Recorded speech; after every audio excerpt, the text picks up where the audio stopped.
Now my microphone is on. Hey, what's up, everybody? I'm just talking, and I'm like, oh, yeah. So good evening or good afternoon, whichever fits. I got the sound on now. Hello, everybody. Thank you for popping on. I appreciate you all so much. What a free agency frenzy, everybody. Yes. Let me just clean off my glasses and we're gonna get into it. I just updated the tracker, the free agency tracker, and okay, it is the same as it was the last time I looked at it. Let me say hello to you wonderful people, or as Kelly Marie would say, you beautiful people. Okay, we got Michael in the house. Yes, Jamal is in the house. Pope. Oh man, I'm sorry to hear that. I'm sorry to hear that, Pope. I don't recall the name, but my condolences to her family.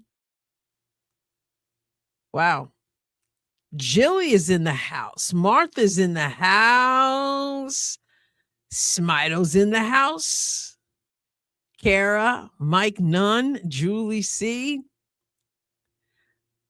Oh wow. Okay. Y'all ready to get to getting. Carrie's here. Forever Young Fever's here. Brett's here. Let's go. Jules is here. Oh my. Oh my goodness. So many things. So many things. I hope you guys are ready to maybe get on the microphone and don't let me do all the talking. We had a great time we had a great time on Friday hearing from you all. So thank you for hanging out on Friday. And we got it. We had to do it again because there's just so much going on. Who else we got here? SD Lily and SD Daisy. Hey. Okay, Robin is here. Denise is here. Miss Parker's here. Yes, happy Sunday, everybody. I got Denise and Charlie. All right. D, what's up, D? I'm glad you guys are already chopping it up and talking. Rodney, Brett, Tina's here. Rim Protector, Barton, Kelly Marie. Summer's in the house. Hey, Summer. Hannah is here. Mike Wiseman from Idaho. Okay, good vibes. Elizabeth. Okay, we said Charlie. Oh, yes, indeed. Is it JoJo USA? Elizabeth Tompkin. Yes. Shar is here. Thank you so much. Christy King says howdy. Christy in the house. Okay. Is it S Sharp fan of Clark 22? Is that Cheryl Swoops? Is that SS Cheryl Swoops? Just kidding. Only Daniel's here. All right. Okay. So many Silvas. Waffles is back in the house. Was here on Friday. Black Crow. Okay. Dan. I'm going to make sure I get to say hello. William is here from Des Moines, Dollface. Oh my, we got 200 people in the chat. Of course, Freedom is here. He's cutting right to the chase. Can you relate? Hello, Copper Top. All right. Don. Natik Alfie, man. All right. Everybody, let's go. The logo. I'm gonna slide on through. Arthur, if I miss your name, forgive me. But we want to get to talking about some stuff, and hopefully some of you may want to come on. But good afternoon, good afternoon, and good evening, wherever you are. Wow, you want to talk about a frenzy? This this free agency started out like oh my goodness. Okay, so wait a minute. Pope, you had to have been here Friday night to understand the question about brushing your teeth. I don't know. I don't know if Reese, if he's on, and I don't know if he's gonna be on. I don't know if anybody filled him in on Friday. I don't know if he knows, but we could hardly talk. We laughed so hard. Natik, oh my goodness, thank you so much for starting us off with that, with the super chat. It means so much. I appreciate it. Yes, thank you. Texas native, Dallas Wings all the way. Okay. Next year, I'm rooting for Dallas Wings and Houston Comets. Oh, my Houston Comets, be still my heart. The Connecticut Sun becoming the Houston Comets. Oh, but yeah, yes. Thank you, thank you, thank you, thank you for being here. Wings. We gotta get into it. But I was saying on Friday night, I did not expect Enrique to stay with the Wings. And we had Brett. He came on and he told us that because Enrique was maintained, because they retained Enrique, that he said that was Exhibit A, that Dallas was not going to draft AZ Fudd first. Because if they got Enrique as the guard, right? The guard is staying, then they're not going to pick AZ Fudd. They're going to go ahead and get that big they probably should have gotten to begin with. But now we found out that Alana Smith went to Dallas. So they have the big there. They've got the 4 there, the stretch 4. So now we don't know what they're doing. We don't know. Okay. So what I'm going to do, hey, Mo, what I'm going to do to start off, before we even get into all stuff, I'm Raphael. What's up? What's up? What's up? I hope we're adding a big. We have the 10th pick. So I'm just going to share with you the latest. I've been having this page open. It's the WNBA free agency tracker, and it updates. And the last one, I imagine you heard about Dejanay Carrington. Dejanay, Chicago getting pummeled for a couple years with how Chicago maneuvers. Looks like now Chicago's making some big moves, which is going to be interesting. Okay. Kara says they may as well bring back Kennedy. If they're going to have Dejanay, they may as well bring back Kennedy Carter. So you can see the screen right here. I'll try to make it a little bit bigger. This is the latest. And I'm going to start from the bottom. Some of this is old. And remember, signings just started yesterday. So from the bottom. Okay. Donna is a new member. Welcome, Donna. Glad you're here. Brittany Griner joined the Sun. I'm trying to maneuver this. Okay. All right. We got folks rocking and rolling in the chat. Okay, Stacey Sharp, not Swoops. She was willing to pay. Stacey willing to pay to clear the air. Thank you. Thank you so much. I appreciate that. All right. That applause is for you, as well as Donna, new members. All right, thank you. So Brittany Griner, let me find my page again here. I hope. What is on my page? Where is my page? Here we go. Brittany Griner joins the Sun. Jordan Canada resigns with the Dream. Chelsea Gray back in Vegas. We knew that. Elizabeth Williams resigns in Chicago. Listen, she's getting $1.2 million, which surprised some people. 1.2 for Elizabeth Williams. Jessica Shepard, multi-year in Dallas. Natasha Heidemann is leaving Minnesota. We know now that she's going to Seattle.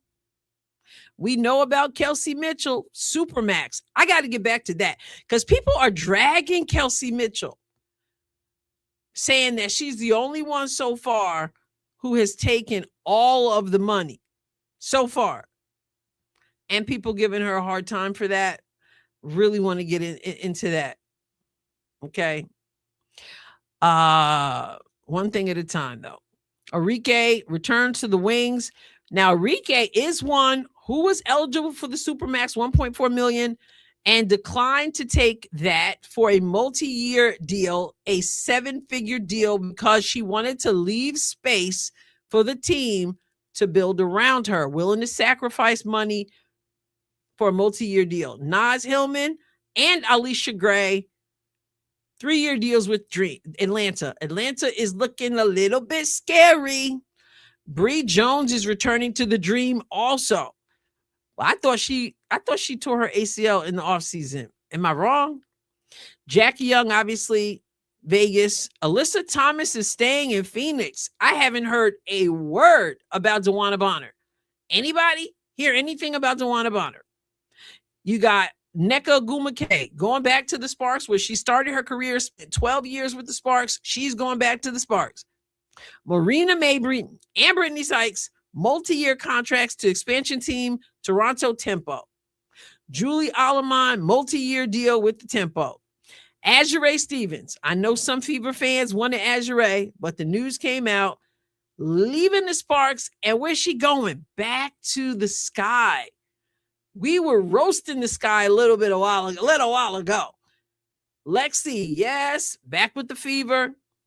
Sky trade the 2028 first-round pick to the Mystics for J.C. Sheldon. That's huge. Not because of J.C. Sheldon, but they were willing to get their 2028, give their 2028 first-round pick to get J.C. Sheldon. In 2028, is that maybe when, who will be coming out in 2028? A Sarah Strong? I don't know what Juju's doing. Juju? And you gave that up for J.C. Sheldon? That's interesting. Dearica Hamby re-signs with the Sparks. Monique Billings. We know we got Mo Bills. Liberty. I don't know how they're paying for all these players, but Jonquel Jones finalizing a multi-year deal with Liberty. Sky gets Sky Diggins. You can do a lot with that. Skylar Diggins going to Chicago with Azure, with Rakia. What? And now with Dejanay? Satu's sister, Naira, left, and Satu is coming to New York. Ryan Howard is staying with the Dream. I figured that, along with Alicia Gray and Angel Reese and Bree Jones.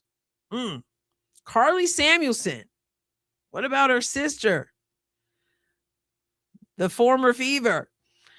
Well, Carly's going to the Portland Fire. Storm re-signed rookie Mackenzie Holmes. Bridget Carlton, we know, Fire signed her. Valkyries re-signed Veronica Burton.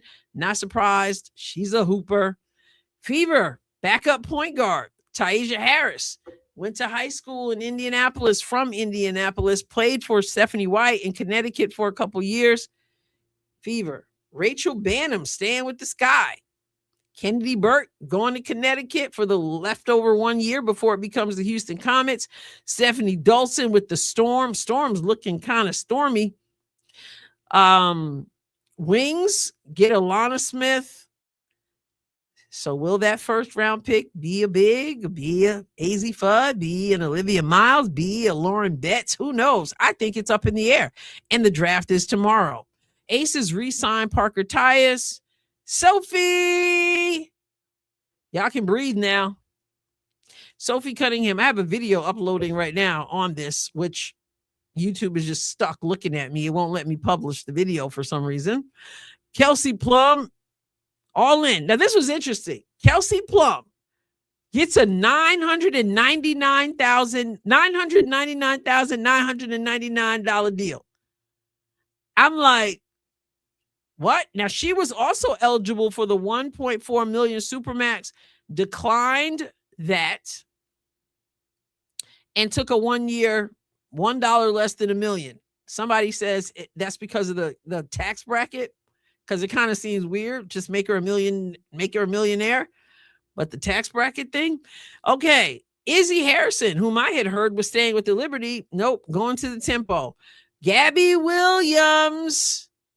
Some Indiana Fever folk wanted Gabby Williams. I wasn't one of them, by the way. But she's a hooper. She's going to the Valkyries. You know, they got the greatest fan base, minus second to the Indiana Fever fan base. Courtney is staying with the Lynx. Courtney Vandersloot is going back with the Sky, Chicago. Valkyries activate, and I'm never going to get this name right. I call her JJ. Rookie scale deal.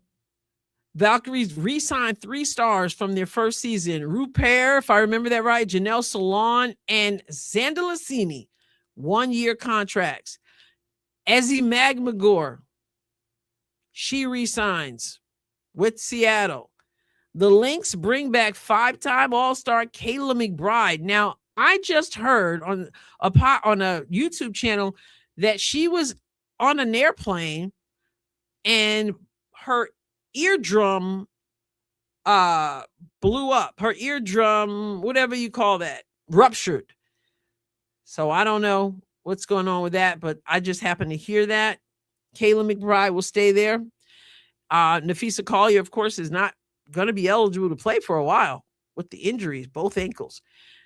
And Natasha Howard. Okay, don't break the internet. Don't break the internet. I know we just heard it. Natasha Howard is gone. She's going to Minnesota. She signed a 2-year, $1.4 million deal with the Lynx. Yo, Fever fans, we got to get into it. Y'all kept wanting to get rid of Howard. Somebody saw her value. I heard someone say something in church today. We had a guest speaker, and he said he was giving a story about a painting that someone purchased a painting for so much money. And someone said, are you kidding me? That painting is not worth that much money. And he said, it is to the person who bought it. So Natasha Howard, Fever fans may say she's not worth it, but apparently to the Lynx who bought her, she's worth it. Nia Coffey, 2-year deal with the Lynx.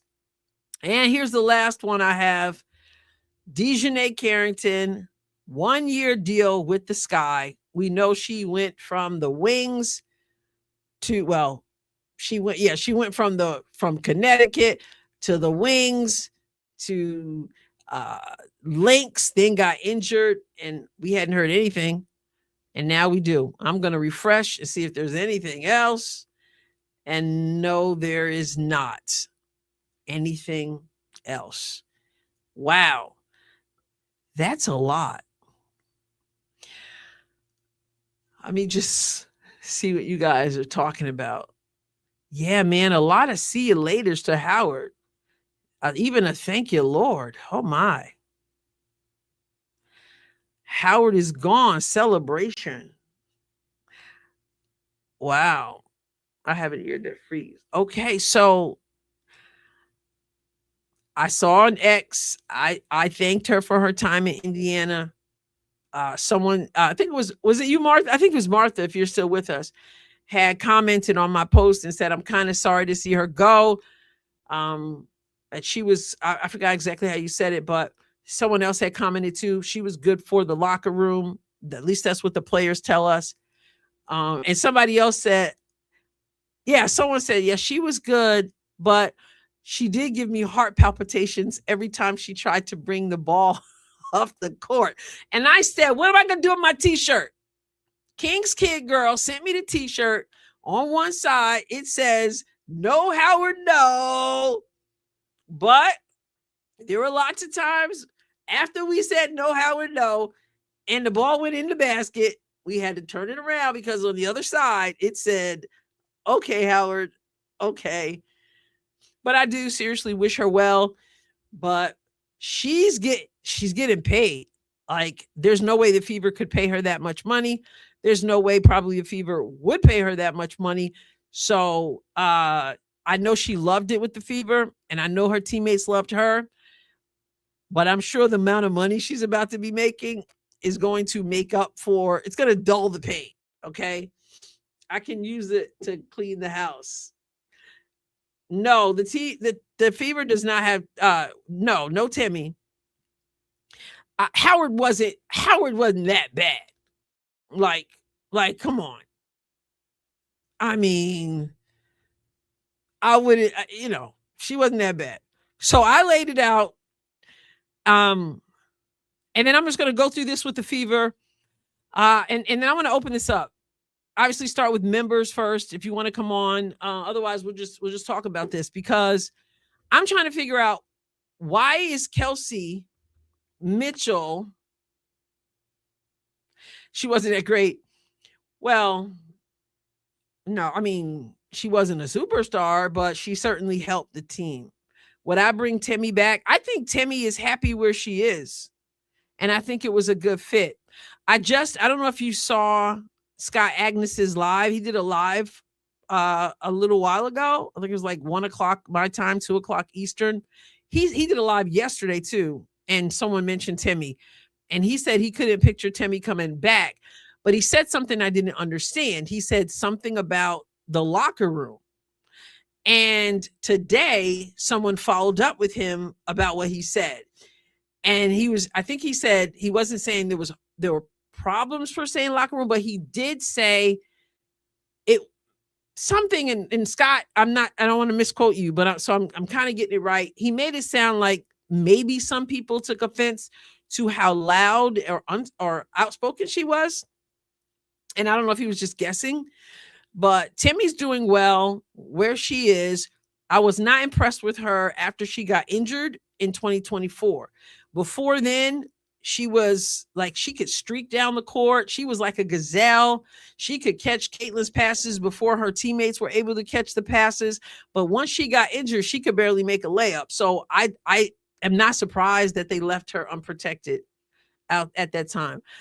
Howard wasn't that bad. Howard was, we would not have made it to the semifinals without Howard. Let's not kid ourselves. She was MVP of the Commissioner's Cup. I'm not saying I would have kept her. That's not what I'm saying. But I'm saying she wasn't that bad.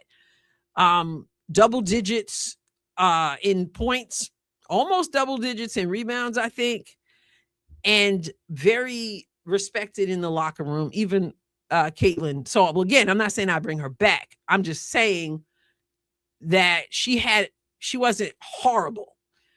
3-time champion, 2-time MVP, who thought she was going to come and play with a healthy Caitlin Clark and never got the opportunity to do that. We have to keep that in mind. But saying, having said that, we did yell no Howard, no quite a bit. Mike, what do you think about Meesman? I don't know a lot about Meesman, so I can't answer that, but others in the chat can. Champion MVP everywhere. Just wondering if you think that this is what the Fever is missing. True legend, veteran IQ. Mike, thank you so much for that. I appreciate you. But somebody else want to deal with Meesman. I know when we were playing front office and saying who we would protect, there were people who said they would not protect her. Anybody want to, Mike, you can come on if you want to come on and make your case. I don't know what's going to be done with her. I'm not familiar enough with her to make an assessment. Midnight says she's too expensive.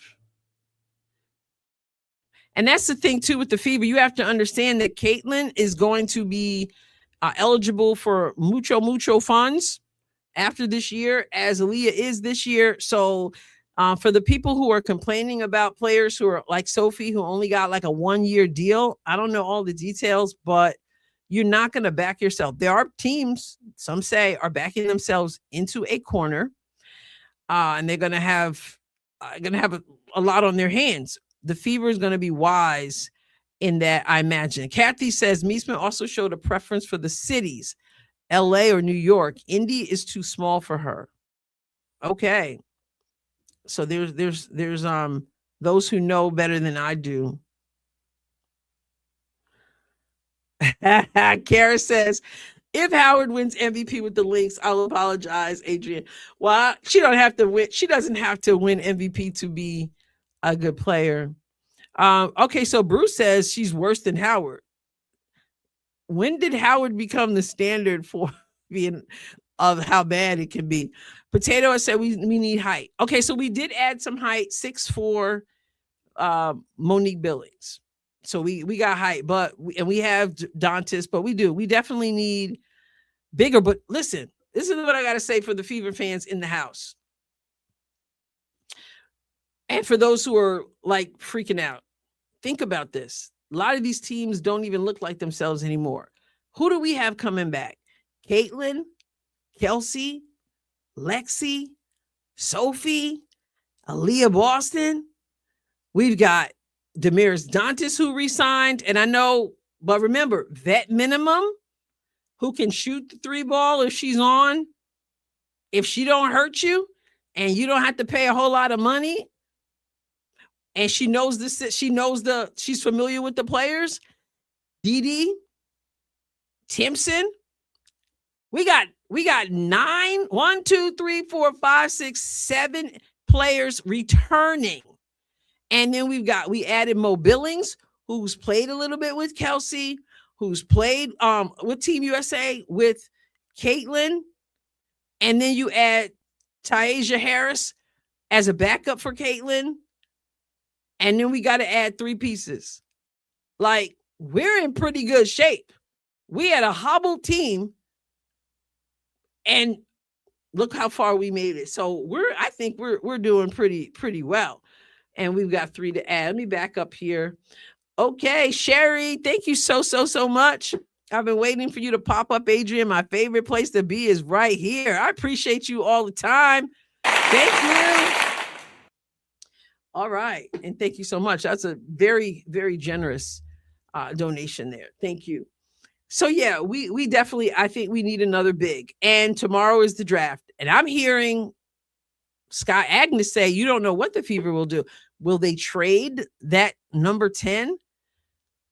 Will they trade their pick? I don't know. I'm sure we'll draft a power forward with the 10th pick. Okot or Sarah Williams should be available. Yeah, some people do. I said KK. Hoops for life. I said KK. Dantas and KK.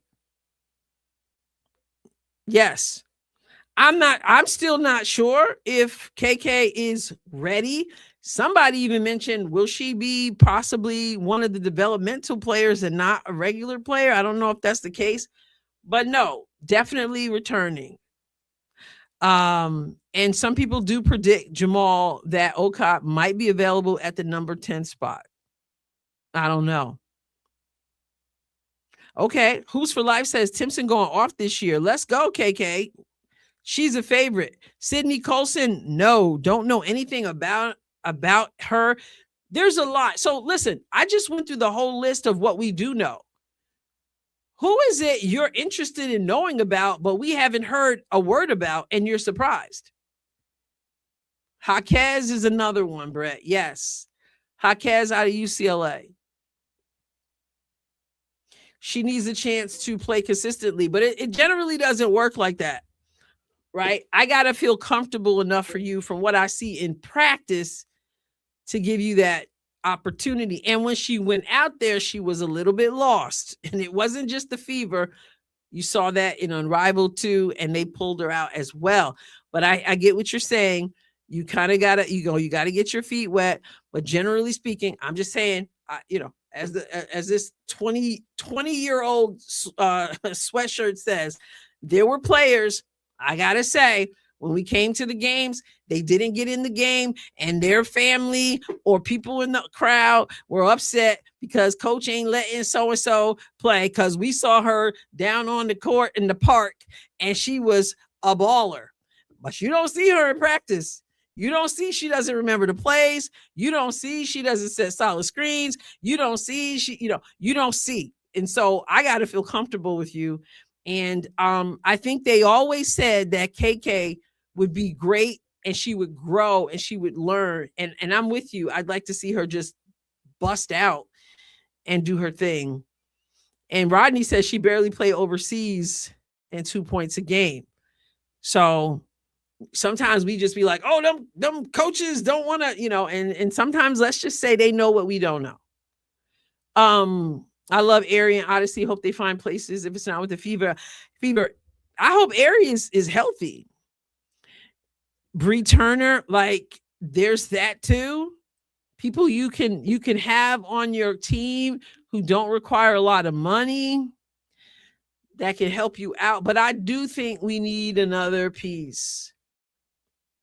Donna says KK needs more time to develop. I don't know. That's what I want to know too, Waffles. What's up with DeWanna Bonner? Haven't heard anything. We heard about AT. Heard nothing about Bonner. Ari is still in the boot. Okay. Aerial Powers is another one. I wouldn't be mad. Freedom says, I wouldn't be mad if they brought Turner back, but that depends on her. She really did help this team out when her number was called. I would prefer we got someone, stronger, but down the stretch, she didn't hurt us. And this is what I'm saying. This is exactly what I'm saying when we talk about Caitlin, who's going to back Caitlin up. We got Odyssey, you got Taisha. All you really need is somebody who doesn't hurt you to give Caitlin a breather, to play good defense. However you're on there, play good defense. But you don't need a backup point guard to drop 15 points. You just need somebody who doesn't hurt you, that Caitlin can go out and suck air and no damage is done. I wonder if Bonner retires, Kat says. Yeah, nothing. We're not hearing anything. What team so far has made out best, would you say? And I'm going to name some because I think it's noteworthy to name Chicago now. What's up, Retro? Chicago. Los Angeles. What's up with Minnesota? Atlanta. How's Atlanta gonna do? You've got Ryan Howard back. You've got Alicia Gray back. You've got Bree Jones back, although I thought she was injured, but she's back. And now you add Angel Reese. Brittany Griner is out of there. And now Chicago, which was straight trash, looking like they're trying to go back to the good old days of Candace Parker, Azure, Skylar, Rakia. Like the Sparks. They kept Kelsey Plum. They're getting Ariel Atkins for a whole lot of money, which shocked me. So Freedom says, LA improved. Chicago actually improved. Dallas, yes, another team that was terrible. Paige is going to feel a lot better. Dallas improved. Golden State improved. I'm not impressed with Atlanta, actually. Not impressed with New York. Well, that's interesting because New York added Satu, kept Sabrina, kept Brianna, kept Jonquel. It's looking tough for I can't say any particular team is the clear like favorite. Satu is overrated. I'm glad she didn't come to Indiana, just even for the culture aspect. I had heard, could be a rumor because you don't know what's true anymore, but I had heard that Satu didn't want anything to do with Indiana, but I don't know if that's true. Freedom says New York has very little depth. They just have a starting rotation. Oh, there's that too. But is the Fever in the same position though? I mean, is the Fever in the same position? I mean, I'd rather be in the position where I go, okay, I got my core, my big three, and the rest, the core, and then I got the draft to fill in the pieces. I'd rather be in that situation right now for sure. Okay, so Brett, I think New York, Chicago, LA, Atlanta, Golden State all improved. The Fever barely stayed the same. I'm pretty worried about them this year. But their same is pretty good, I would say. Who are the referees rooting for? Well, there's that. Beautiful Afro Woman says, watch out for New York. I feel the same. Listen, remember New York? It was New York and Minnesota. I mean, Caitlin came in and busted down New York when she got back from that injury. You all remember that game when she went off. But that was like wild because they were tearing people apart. And then all of a sudden, injuries. And everything changed. Minnesota was the runaway team. And then we find out they get the second pick in the draft, but they lost pieces. Natasha Howard, where is she going again? Is she in Seattle? I think Seattle. And Nafisa Collier can't play right now. So, but they got Natasha Howard, so they're going to be good. They got Natasha Howard. That's what I heard midnight that you guys said it. They were still having headaches, but I don't know. April said Fever has no depth.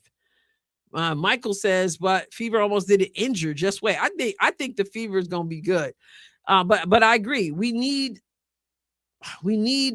someone. I don't know who else. Like I was really thinking it would be Alana Smith. It would be nice if it were not Alana Smith, but it's not. But Mo is good. But yeah, I mean, if Dantas is our hope off the bench, we're in trouble. I mean, Mo Billings. But no, we need. I think we need more too. But we still have a draft tomorrow night. Yes, and Cappy is right. Other teams are handcuffing themselves with the long-term big money deals. That's why big names avoided Indiana. Couldn't get long-term money, big money contract.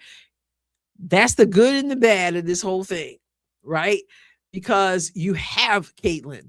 You have the players in Caitlin and Aaliyah and Kelsey.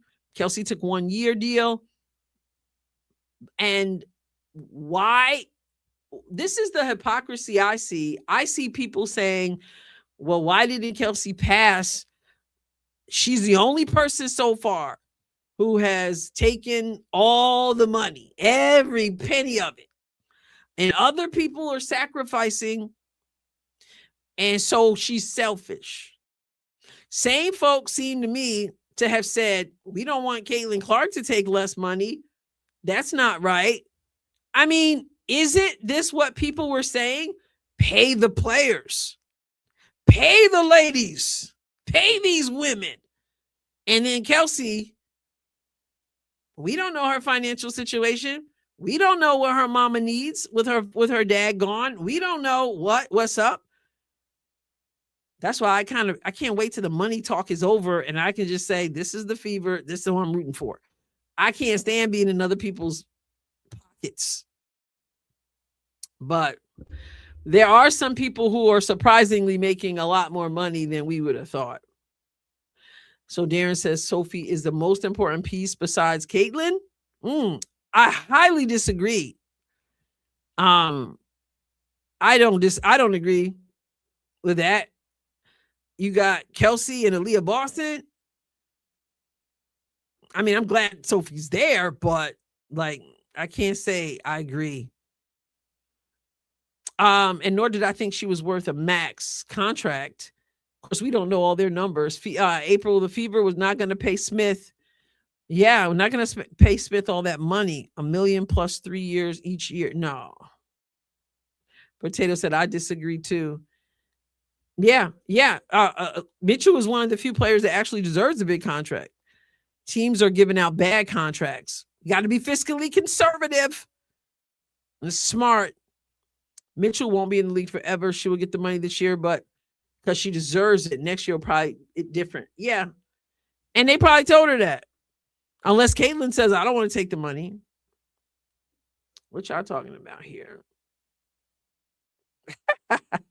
This is funny to me, though, because the same people who say Kelsey shouldn't take her money, whenever I come out against NIL, which I do because I don't like it, and whenever I come out against NIL in college, everybody's like, pay those children, basically, pay them their money. And then Kelsey's a whole grown woman, and people don't want her to make her money.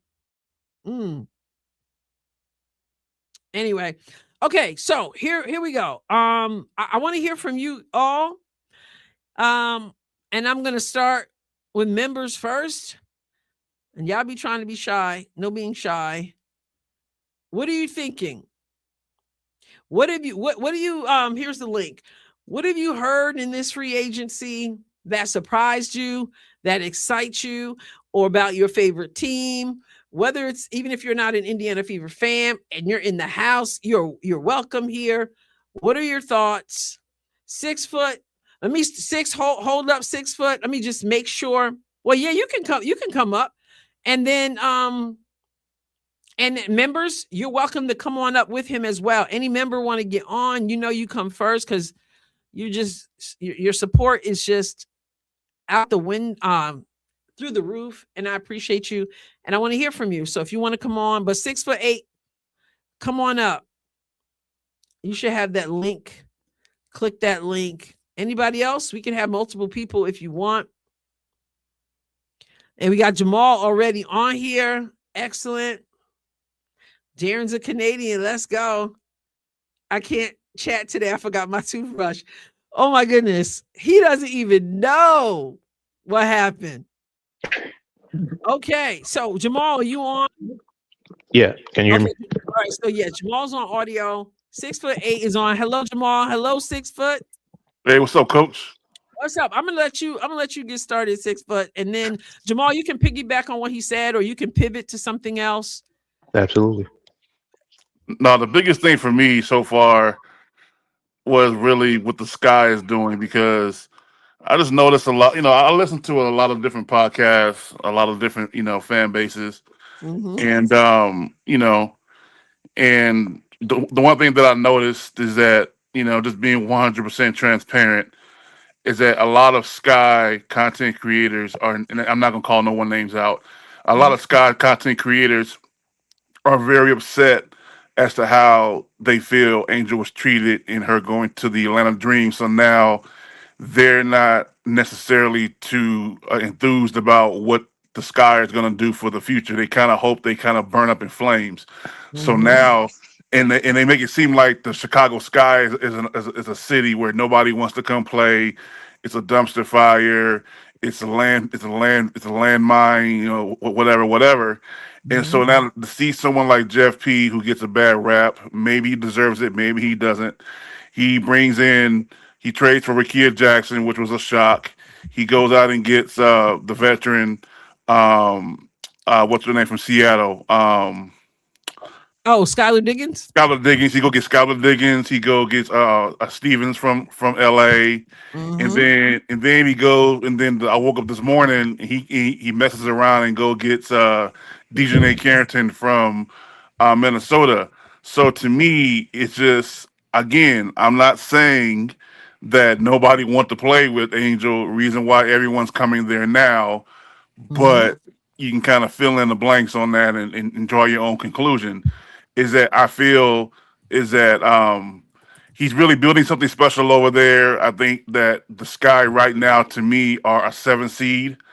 They're going to make the playoffs as long as everyone stays healthy and everybody pretty much meshes. I think they're a 7 seed, maybe an 8 seed. They're in the playoffs for sure. And I'm just very surprised at what he's done despite the reputation that was bestowed upon him and what everyone thought was going to happen in Chicago. So I'm very surprised and very impressed that he pulled all these great women in. Okay, excellent jumping off point. And I got some thoughts on that or questions, but I want to open it up to those who are on already. I added NDW, and Jamal was already on here. Freedom, the moderator, is on as well. He made several points there. Anybody have anything? First of all, let me just say, I caught what you said there. I don't want to say they didn't want to play with Angel, and that's why they're only coming now. You don't want to say that, but you're kind of wondering about that. And now he's building something great. And some people do feel some kind of way about it. Why didn't he do this while she was there, etc.? Any comments on what he said about the sky first? Jamal, you jumped on set first or second after him. Do you want to say something about that? Absolutely. No, I agree with everything he said. These pieces that they put together seem like they fit. And to me, it seems to me that you can tell the real fans from the ones who are just fans of Angel, right? So if you're a Chicago Sky fan, then you should see that the pieces that they're putting together, right? All these pieces fit. You still got Camilla there, and these same ones were trying to say that, you need to let Camilla breathe, or that's what they're about to do.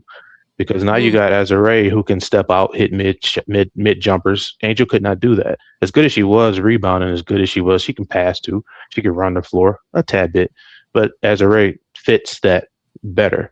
And now you have, now you have these other pieces like Skylar is a floor general. All these pieces fit. And there's some dogs on that team. They're going to be scary. I don't know how this is going to be in the first year.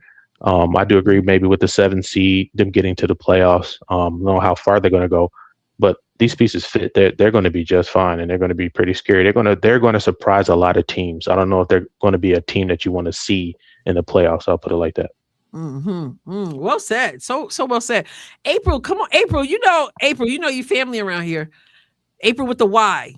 So get on here. You can get on here and tell us. We're talking about the sky. You are, and seriously, you are so welcome to come on and tell us what you think. Because what 6'8" said was that there are people who feel like certain kind of way. I heard today someone feels like heard it yesterday that Jeff Pagliocca was purposely sabotaging Angel by not putting pieces around her. I don't agree with it. But Coach, can I say one more thing if you don't mind? Yeah, go ahead. Real quick. Yeah. It's kind of like when you break up with someone and then you fall in the arms of a new person, but you refuse. Your hope is your ex doesn't find happiness with their relationship, and now you look over your shoulder and you see that they're actually doing better without you than they were with you. Mm-hmm. That's kind of how I look at. That's like how I look at some of the fans right now. They're looking at Angel going to Atlanta and doing very well. They held the Dream might win a championship. They don't care if the Dream win a championship with Angel. They just don't want the Sky to do better without her. Oh, that's interesting. That's a good point. Yeah. That you know what that reminds me of, not to get on Fever fans, but it kind of reminds me of certain Fever fans who didn't want the Fever to do well because Caitlin wasn't there. And they were trying to prove that they got caught up in people's ridiculous comments that they were better without Caitlin. And so to prove themselves right, they wanted the Fever to fail because to them, that meant it validated. If they didn't fail, then that validated that they didn't need Caitlin. Whereas if you watch the game, you know that they're still better with Caitlin, but they were so concerned about what other people think. So let me move on to someone else. Just jump. Freedom or India. Freedom, you were on. What are you thinking? Well, I said it earlier. Chicago's gotten better. They've gotten better the moment that they let Angel go. Mm-hmm. The reason I say that is because chemistry. There's a thing called chemistry, and they didn't have that with Angel on the team. They did not function well with two bigs playing when they were healthy. They didn't function well with Angel doing what Angel wanted to do or doing what the coaches wanted Angel to do. And I do agree that they didn't coach Angel properly. No. The first one enabled her. The second one was too much of a wuss to tell her what to do. So that did more damage to her. Mm-hmm. So it's probably best for her too. Yeah. It was best for her to go to another environment where I believe that she'll fit right in. I think she'll fit in quite well with Atlanta. The only issue I have with that is, again, I don't know if they're going to actually gel as a team, and it's not just because of Angel. Wow.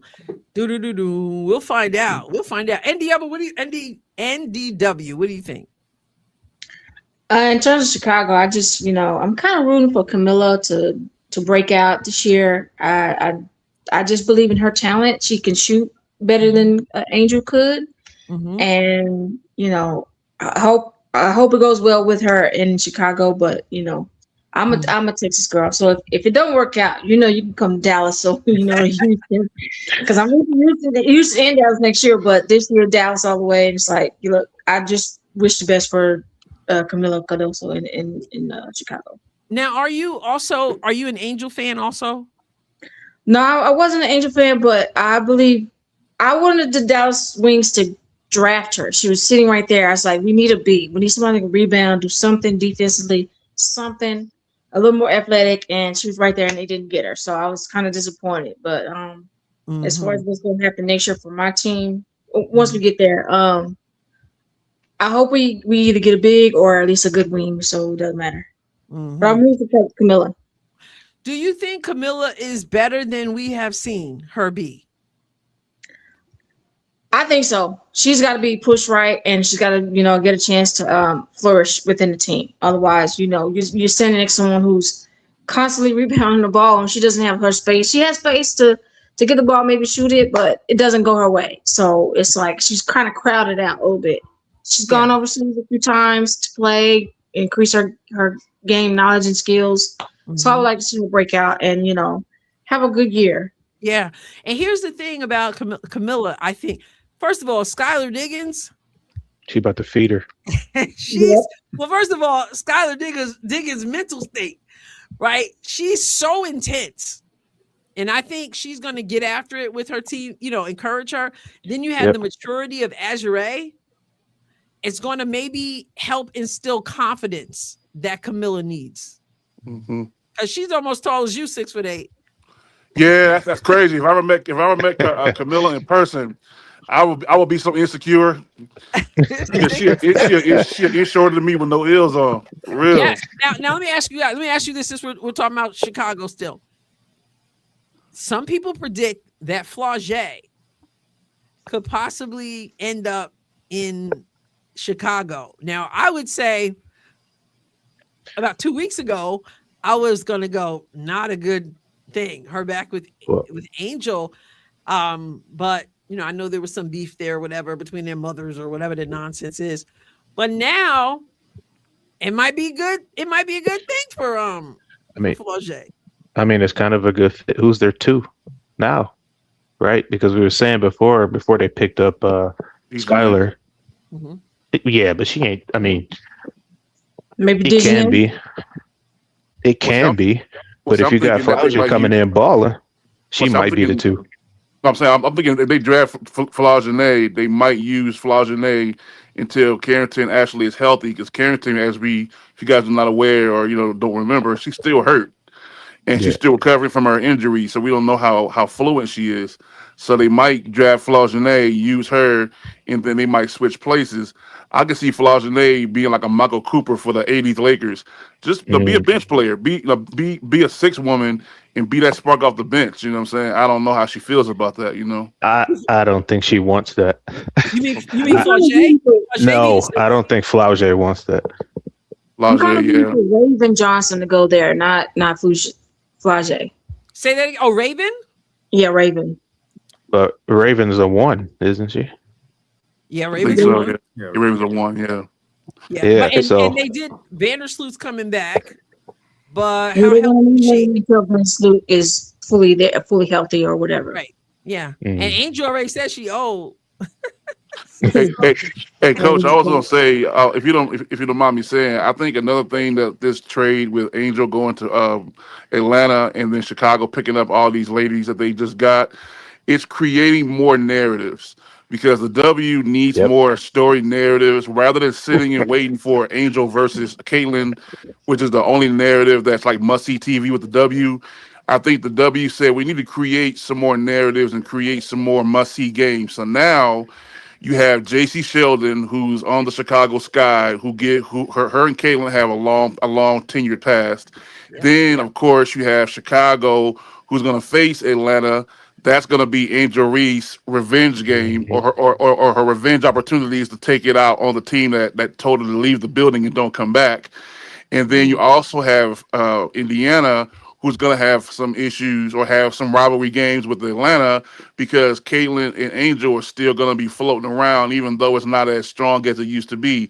So I think, and understand too, sorry to cut you off, not just Angel and Caitlin, but Indiana eliminated Atlanta from last year's playoffs. So Atlanta want to get their lick back because they feel like they were the better team and they had much more to offer. So I think the W is trying to build more narratives and build more storylines rather than just leaning on Caitlin and Angel, which is, to me, is starting to become very nauseating.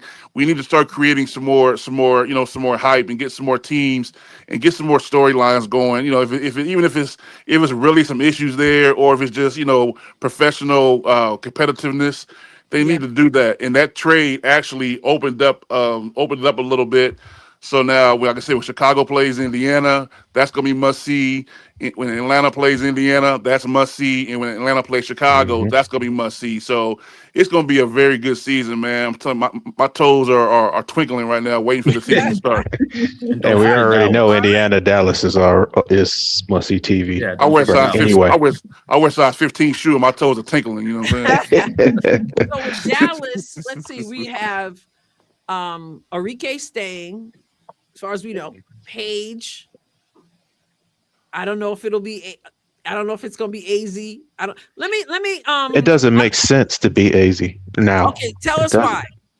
Because before Arike got signed, you can make a case that it'll be AZ because we know of their, the combo Planet, UConn, all that stuff, right? But now that you didn't re-sign Arike and you have your two, which is what they had last year, what's the purpose of drafting AZ now unless they're going to run a 3-guard offense, which are going to be very small if you do that. Well, so now if you since you got Arike, there's no reason for you to do that. Now it's up to the big. So either you're going to go Awafam or you're going to go Betts. That's what I would do. But would that be a dangerous 3-2-1 if they did that? Yeah, it would be. And they'll probably score a lot of points, but they're going to have an issue on the boards and the defense up front. So they have a choice they can make, or they can trade it. You can always trade that pick too. So trade that first pick? You can trade the first pick, right? But would you do that when you have a chance to get Awafam or Betts? No, I would not do that. But that's an option. I'm saying that's an option. You could trade back, right? You could trade back maybe 2 or 3 spots, get another pick with it for next year or another player or any type of shenanigans that they'll do. But I'm just saying they have an option to do that. Okay, so you're Tina. Welcome to the conversation as well. So you're front office, all of you. I just want all of you. Are you going for your Dallas? Your Dallas and your Minnesota. First pick, second pick.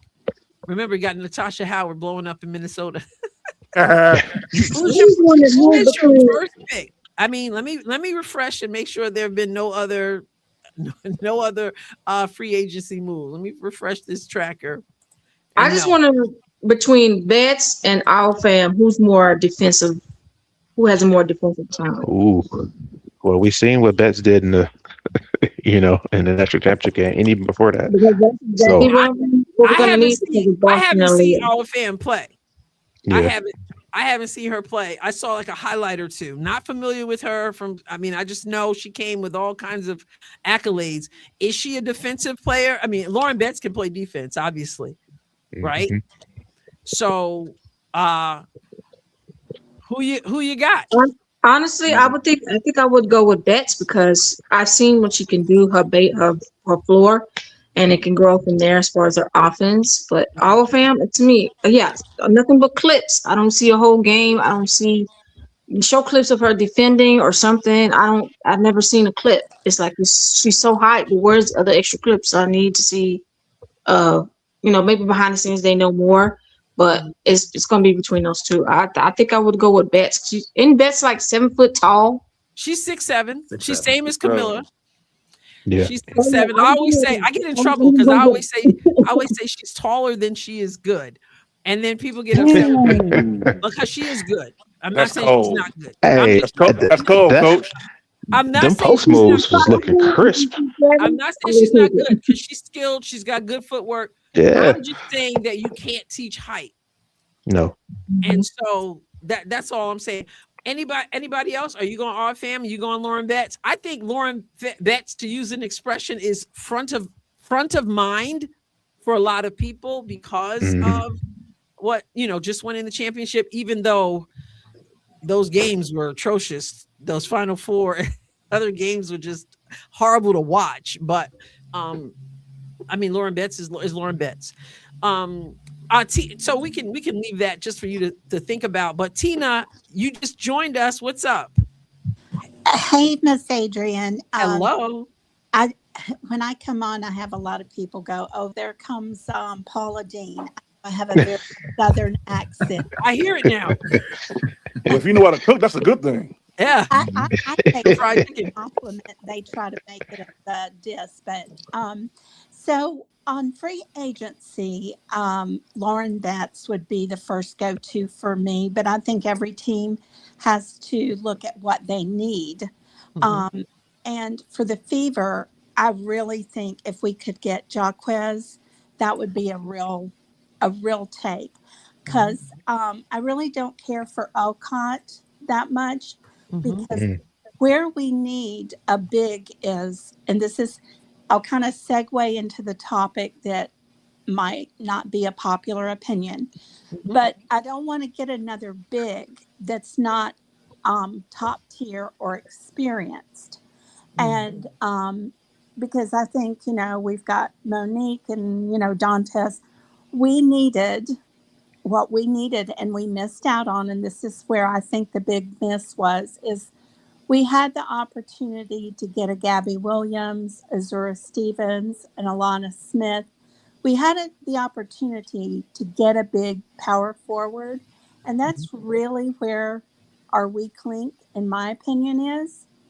And this is why I go to the part that some people don't like.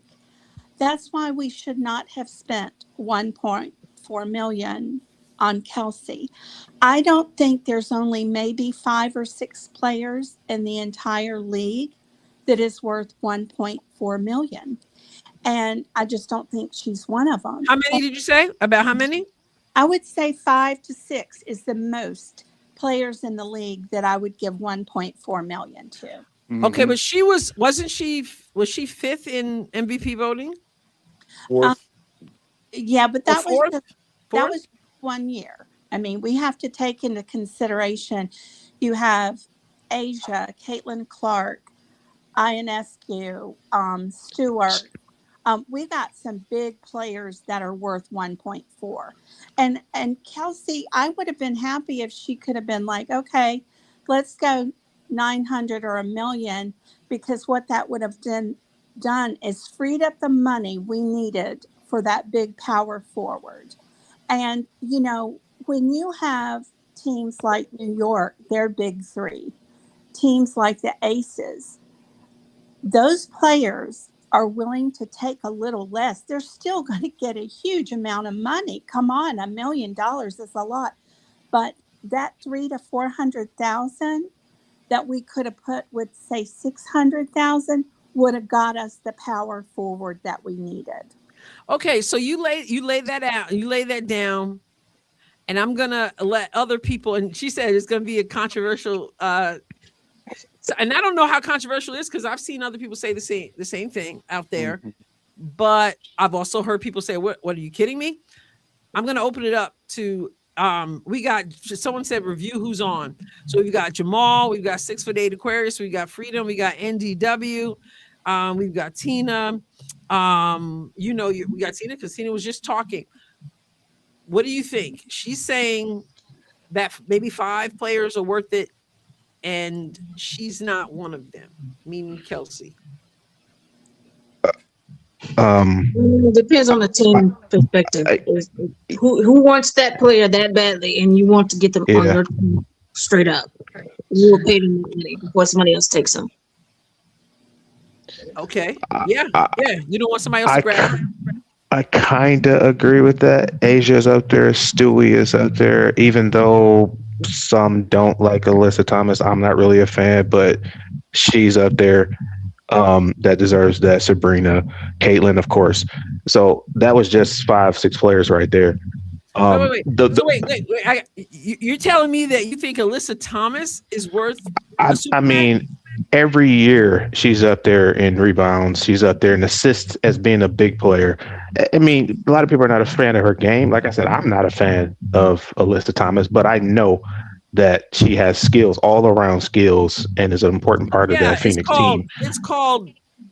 It's called lowering your shoulder in the people. Yeah, we know what it is. She a linebacker and fullback. We know what it is. But I mean, but in the terms of how the league views her, how the team views her, I wouldn't scoff if she got a Supermax. I'd be like, okay, I can see that. Now, one thing I'm worried about with Kelsey getting this 1.4 is if she doesn't ball out, we're going to hear it. The narratives are coming. So I hope that she balls out. She should, because she fits in with the system. We all know this. But if she doesn't, I am scared of the narratives that are going to come, because the first people are going to be like, I knew she wasn't worth it. I knew it. They should have got somebody else.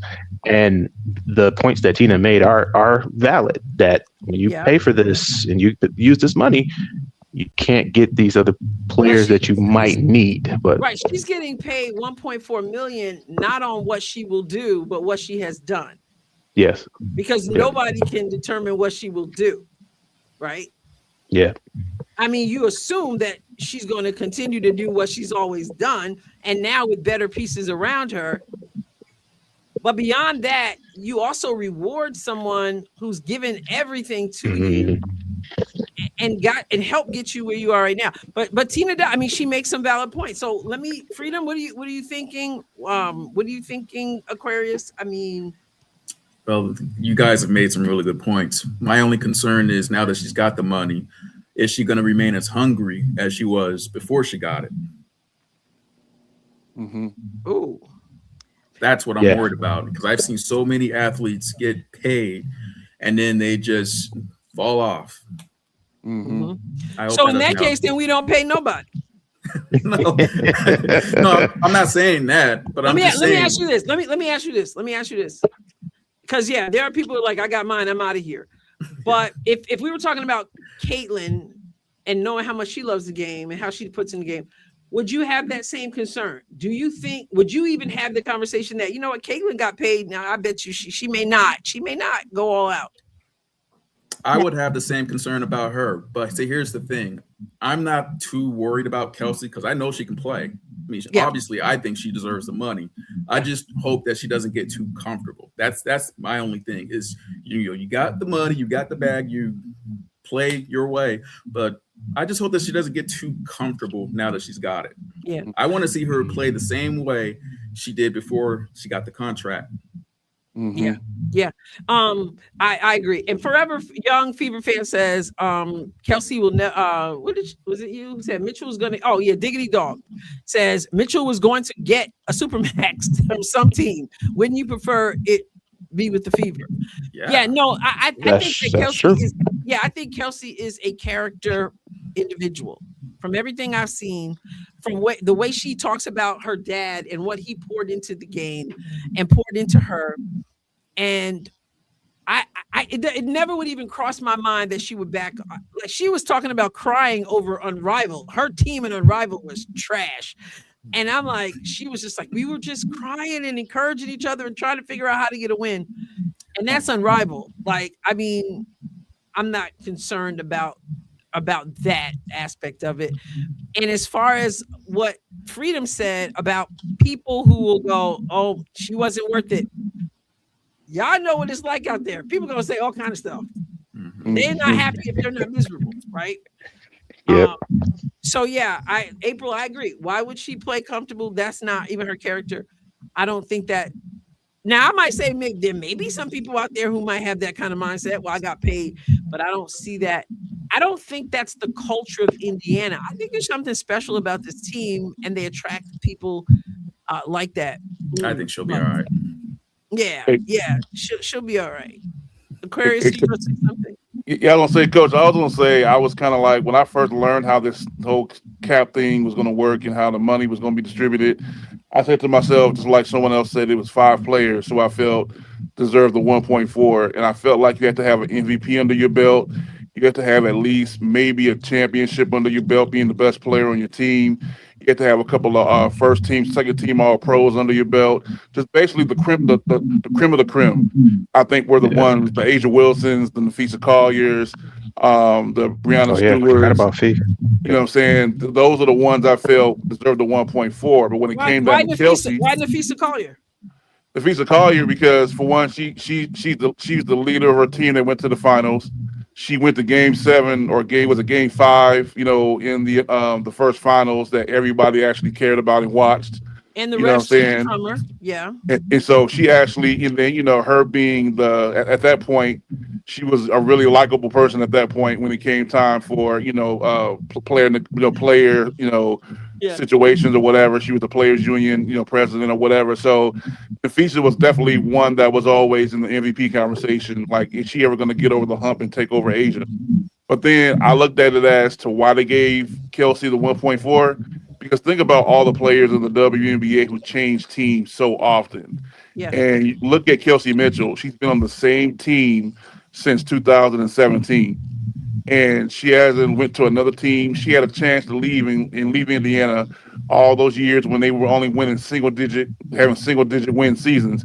She stayed there for some reason. She had faith that I guess something was going to transpire, and Caitlin Clark transpired, and now she's being rewarded for her patience. And I think, you know, in business, you may or may not consider that in a business deal. We're going to pay you because of your patience. You know, it's about wins and losses and what have you done for us lately. But I think there's a soft spot in the organization for Kelsey Mitchell because she did wait it out and she did play. It's more than patience. It's loyalty. Well, that too. Yeah. I think it's loyalty, and I think patience is a part of, you know what I'm saying, of being loyal. Is also you being patient and just saying it's gonna get better. I know it's gonna get better. Things are gonna come. You know, her faith might be she might have crazy faith, and so that's why I think she got the 1.4. But on initially, I wouldn't have given it to her. But I'm not gonna come out and say she doesn't deserve it. But I wouldn't have given it to her if that makes sense as well. Yeah. Okay. I guess I'm blown away because yes, she was patient. Yes, she was loyal. Yes, they're being loyal to her, but she is a hooper. She's Kelsey, right? I mean, you ask these players, how many times have you asked players in the WNBA, who is the most difficult player to guard? Who's the nightmare? Kelsey Mitchell. Kelsey Mitchell. Kelsey Mitchell. How many points per game? Was she leading in 3-pointers made this year? I mean, if she's not, and certainly she's better, in my opinion, she deserves it more than Sabrina. Ionescu? Yeah. Well, Sabrina Ionescu did hit a big shot in the finals to get her team over the, you know, to take a lead in the finals. And so she has a key moment. Okay, and Kelsey don't have no key moments? Not in the finals. Well, there's a difference between Sabrina and Kelsey, and there's a difference between all those other players that I mentioned than Kelsey. That was just what I was basing it on. Kelsey is she is really one-dimensional in terms of, you know, she's a scorer, but we don't get a lot on all the other aspects of the game, whereas all those other players are a more rounded, balanced player. Such as defense, such as being able to see the floor and see when, you know, that's one of the things we've had a problem with in Kelsey. She goes into a black hole a lot of times when she doesn't, you know, because she's not looking up and she's not seeing the floor as well. And the spot for her is defense. Now, I shared this recently about her improvement. Her defense last year was much better than it had been. Her numbers were much better. Her defense was better. And I shared some numbers that I don't have in front of me right now of the improvement on Kelsey defensively as well. I do agree with you, Tina, that at times her head goes down, right? And she's getting to the bucket. That's for sure. But she's a 2 guard. She's not a point guard, right? And so Yes. and she's had to carry that load as well. And she can defend for sure, and it's gotten better. But I mean, that's just me. I think she's absolutely worth it. I wouldn't diminish her at all. I just think, but I appreciate your perspective on that.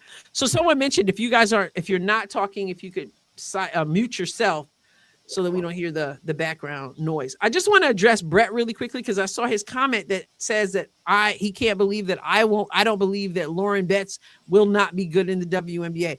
Has anybody heard me say that? No. I've never said that I don't think Lauren Betts will be good in the WNBA. I said she's good.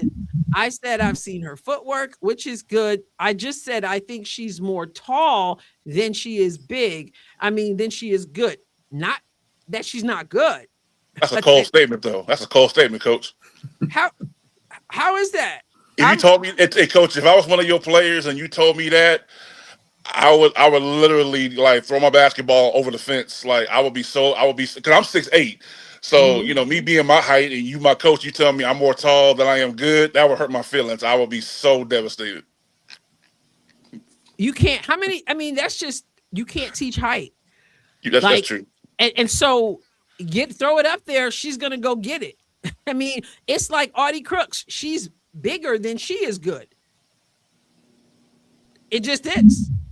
She's not. I want to add something real quick. With the whole Lauren Betts and All Fam and whoever this team going to pick, I think another element to that is the international fan base. Are Dallas going to go homegrown, or are they going to get our Fam because she's got more connections, more eyes from the overseas crowd, and you want to grow the league as much as you can. So that's another element to it. There is the other element. That's a good point. We say that growing the game. I want to address something because I do have a video that I'm preparing to do about setting the record straight on Stephanie White. And I want to make sure I get that video out before the season starts. But I'm looking for so JSB said, and you guys can address this. Stephanie White said the Fever will build around Mitchell. And he said, so 1.4 mil is a cherry on the top for her. Forget the second part of that. Is that what you got from Stephanie White? That she's not really building around Caitlin? That her focus is Kelsey Mitchell? I didn't get that. I think just that, if you just look at that statement and you don't know context and, what the team has been through and the importance of Caitlin, which he has talked about, you can see that. If you don't know anything else and you just look at that statement, yeah, you would think that. But I don't think that's what she meant. I think she meant that she would be one of the cornerstones of this, which she is because she's been there. And we just said that she earned it. We've seen what she did in the playoffs last year. They would not have gotten within one game of being in the finals without her. We all know that. This is the reason why she got the 1.4. It's because of that run and what she did and everything else with the loyalty and all that. So I don't think that statement means forget Caitlin. They're going to build around Mitchell. I think she meant she is one of the cornerstones of the team. But we all know that it comes down to Caitlin, and everybody knows that. I think that goes without saying. A lot of times the fans want her to say this and come out of her mouth and say Caitlin. Right. But when you have someone like that of that caliber, you don't need to say it. Everybody knows it, right? And I'm sure she does. So we don't need to hear her say that. You had to say that for Kelsey. You don't need to say it for Caitlin. Right. Exactly. And here's the thing, too, that I'm going to say, and then I'm going to open it up to other people. Here's the thing that a lot of people don't understand, especially if you've never taught or you've never coached. What she's saying is not just for those of us out here. What she's saying is for Kelsey, too. What she's saying is, Kelsey, she wants to know, Kelsey, you've been here all this time and poured in this much, and we know how good you are as well. And so, yes, you are vital in this core that we have. That's what you, like fans, we just want to hear Caitlin, like you just said, Jamal. But I got a team to coach. And I got a team to make sure they know I believe in them. That's why Kelsey says I've never had a coach who let me know they believed in me. Whether you're an employee working for a boss, whoever, you do more for the person you think cares about you more. Right? But I think there are some fans who don't want her to talk about nobody but Caitlin. Even if Caitlin's not even in the game and he hasn't only played 13 games. But I agree with you, Jamal. It goes without saying. Anybody else? Because like I said, I got a video I got to do about this because I'm sure I'm being misquoted out there from what I understand. And I want to set the record straight. But yeah, your whole thing with Stephanie White and Kelsey Mitchell and Caitlin Clark, here's your time. Anybody else who wants to come up, you are more than welcome to jump on this Stephanie White issue. I think it's silly. Oh, I'm sorry. No, go ahead. I kind of think that's why, because I've heard one of the podcasters that has a real insight to what he heard from the Simon family is Amber Cox wanted to give Kelsey Mitchell the Supermax for 3 years, but Herb Simon said no to that. 1 year for Kelsey, because I know he knew that he's got to deal with the payment to Aaliyah and Caitlin next year. That's and right. Also, there is a lot of controversy out there about the Stephanie White game plan and it meshing with Caitlin. And I feel like this year will be the telltale sign for Stephanie White, because I don't think Herb Simon is going to keep her on if she's not unleashed like we all are used to seeing her play. I do realize the amount of games she played last year is, I've heard you say that and I respect that and everything. I'm just saying that is not really Stephanie White's. She doesn't really like that kind of play. She's more the half court kind of play.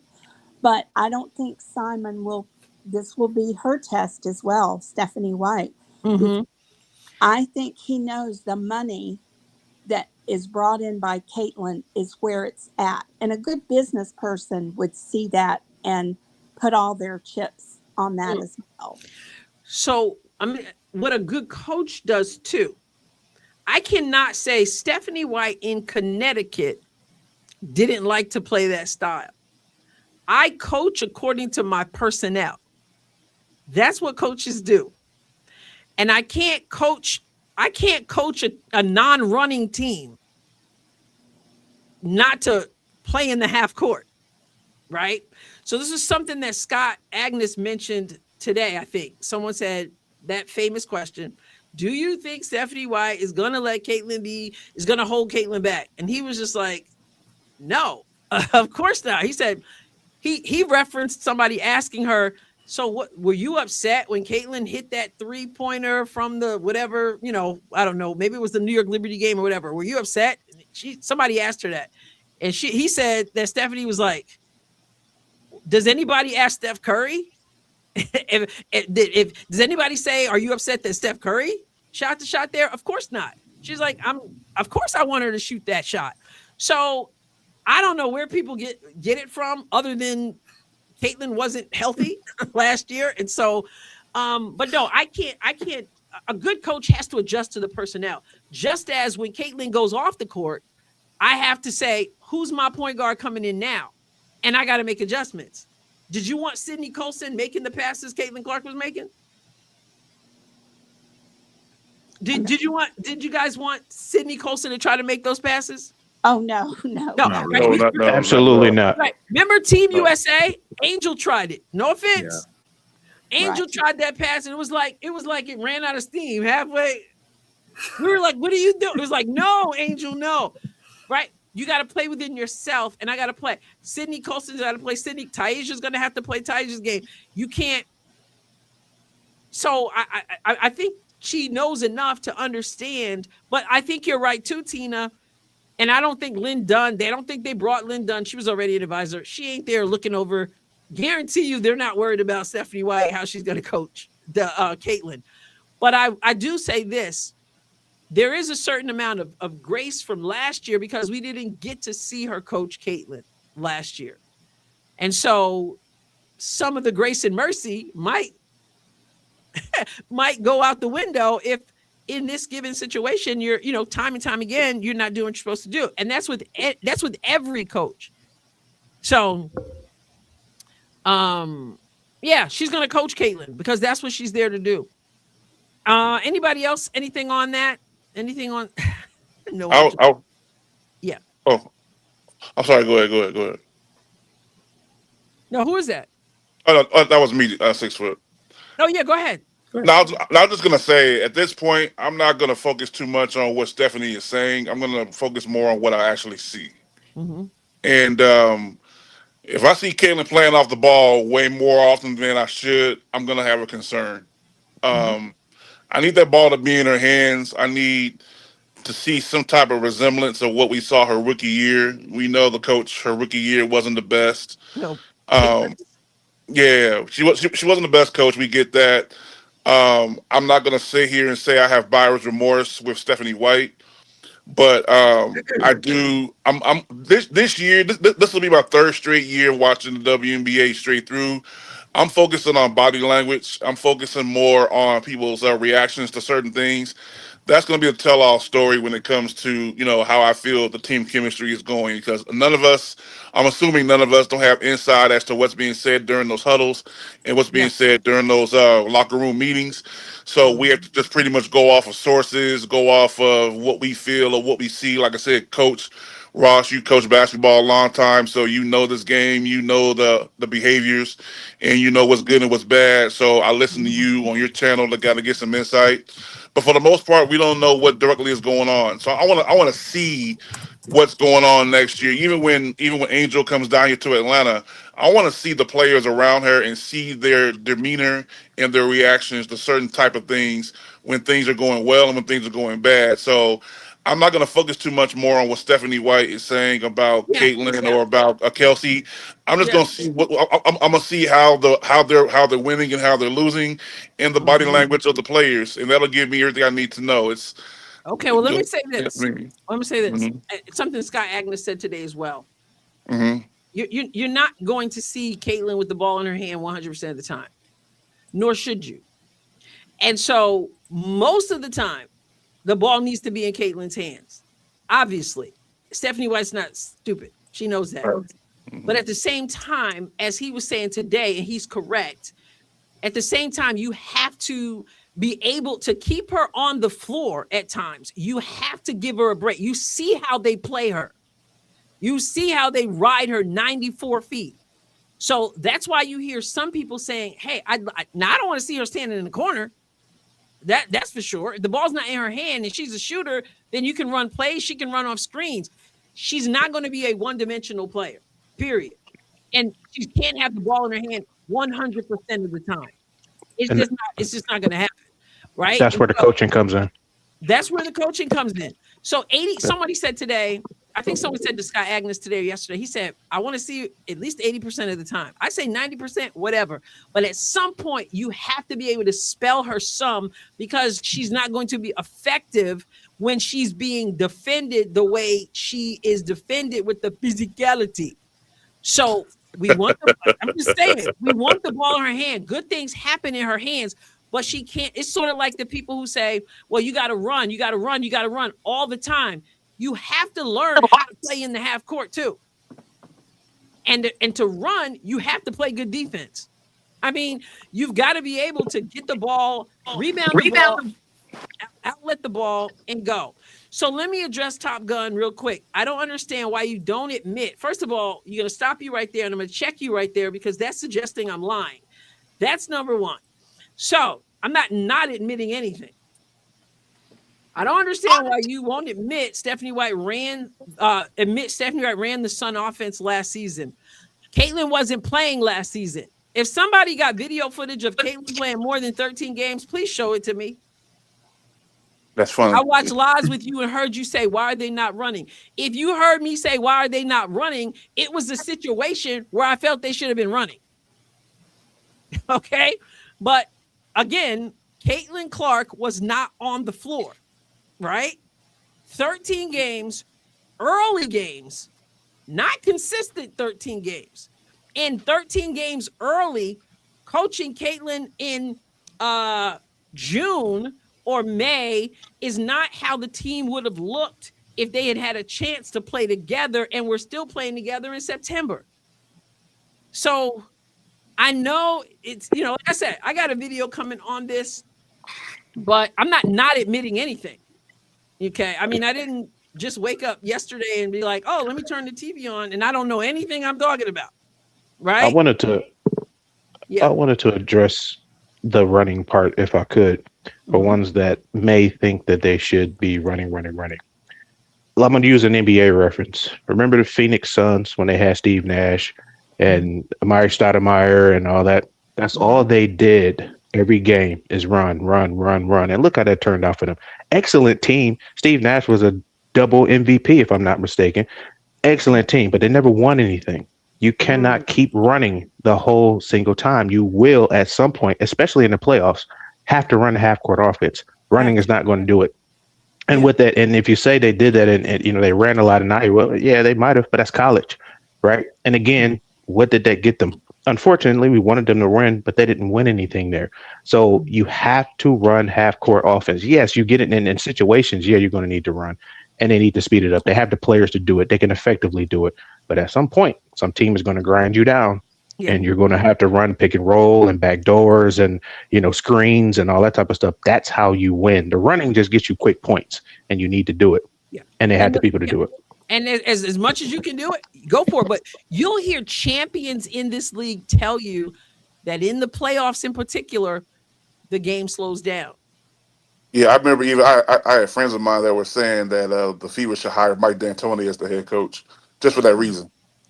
It's gonna. I heard Candace Parker say the same. She said in the playoffs it slows down. So the bottom line is you have to know. And I trust Caitlin. I don't think Stephanie White is saying don't push the ball up the floor. I don't.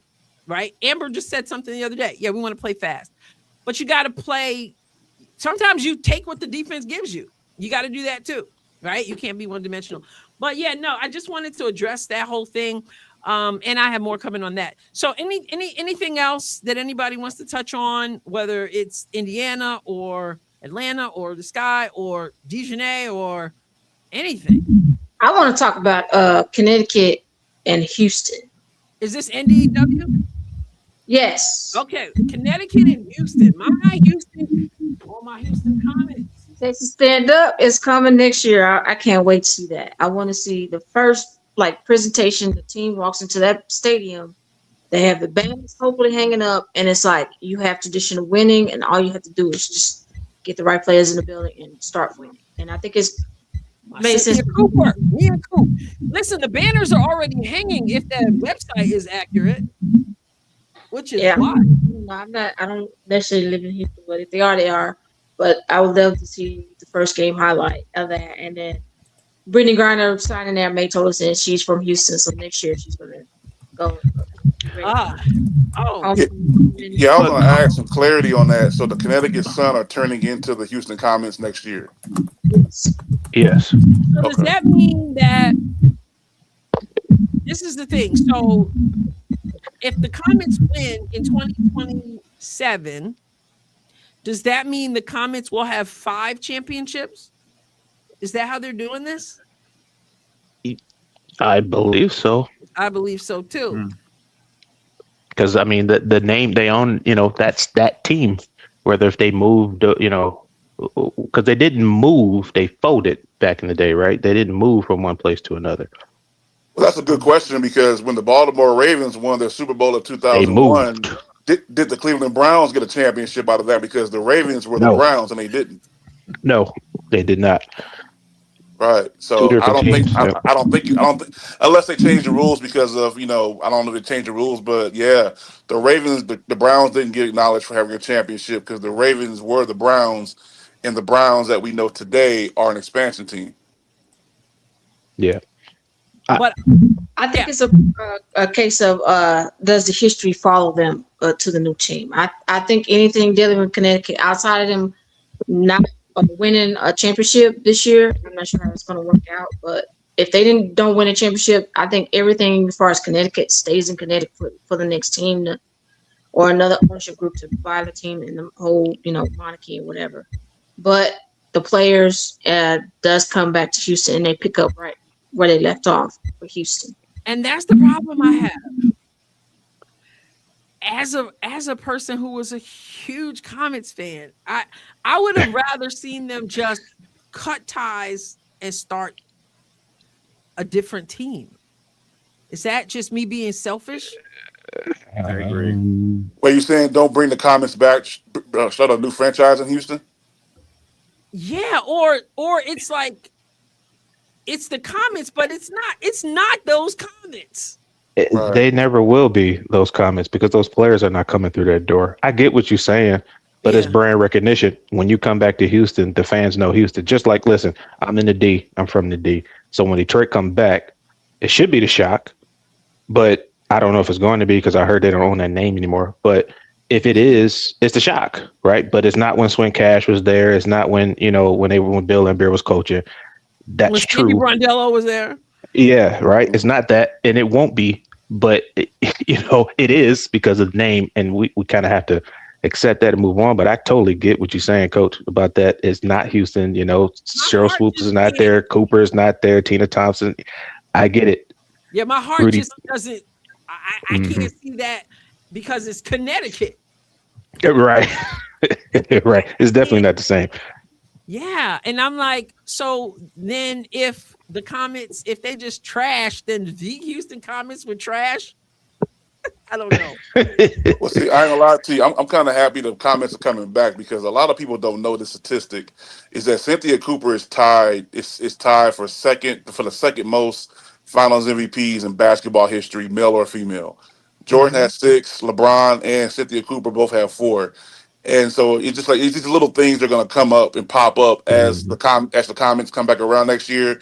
Is that it's going to bring a lot more exposure to Cynthia Cooper and Cheryl Swoops and give them a much bigger platform and remind everybody, where it all started, and kind of gives them that. And Tina Thompson being the baller she was, I think it's a great look because the Houston Comets had no business folding. And if anybody can tell me why they folded. Goodness.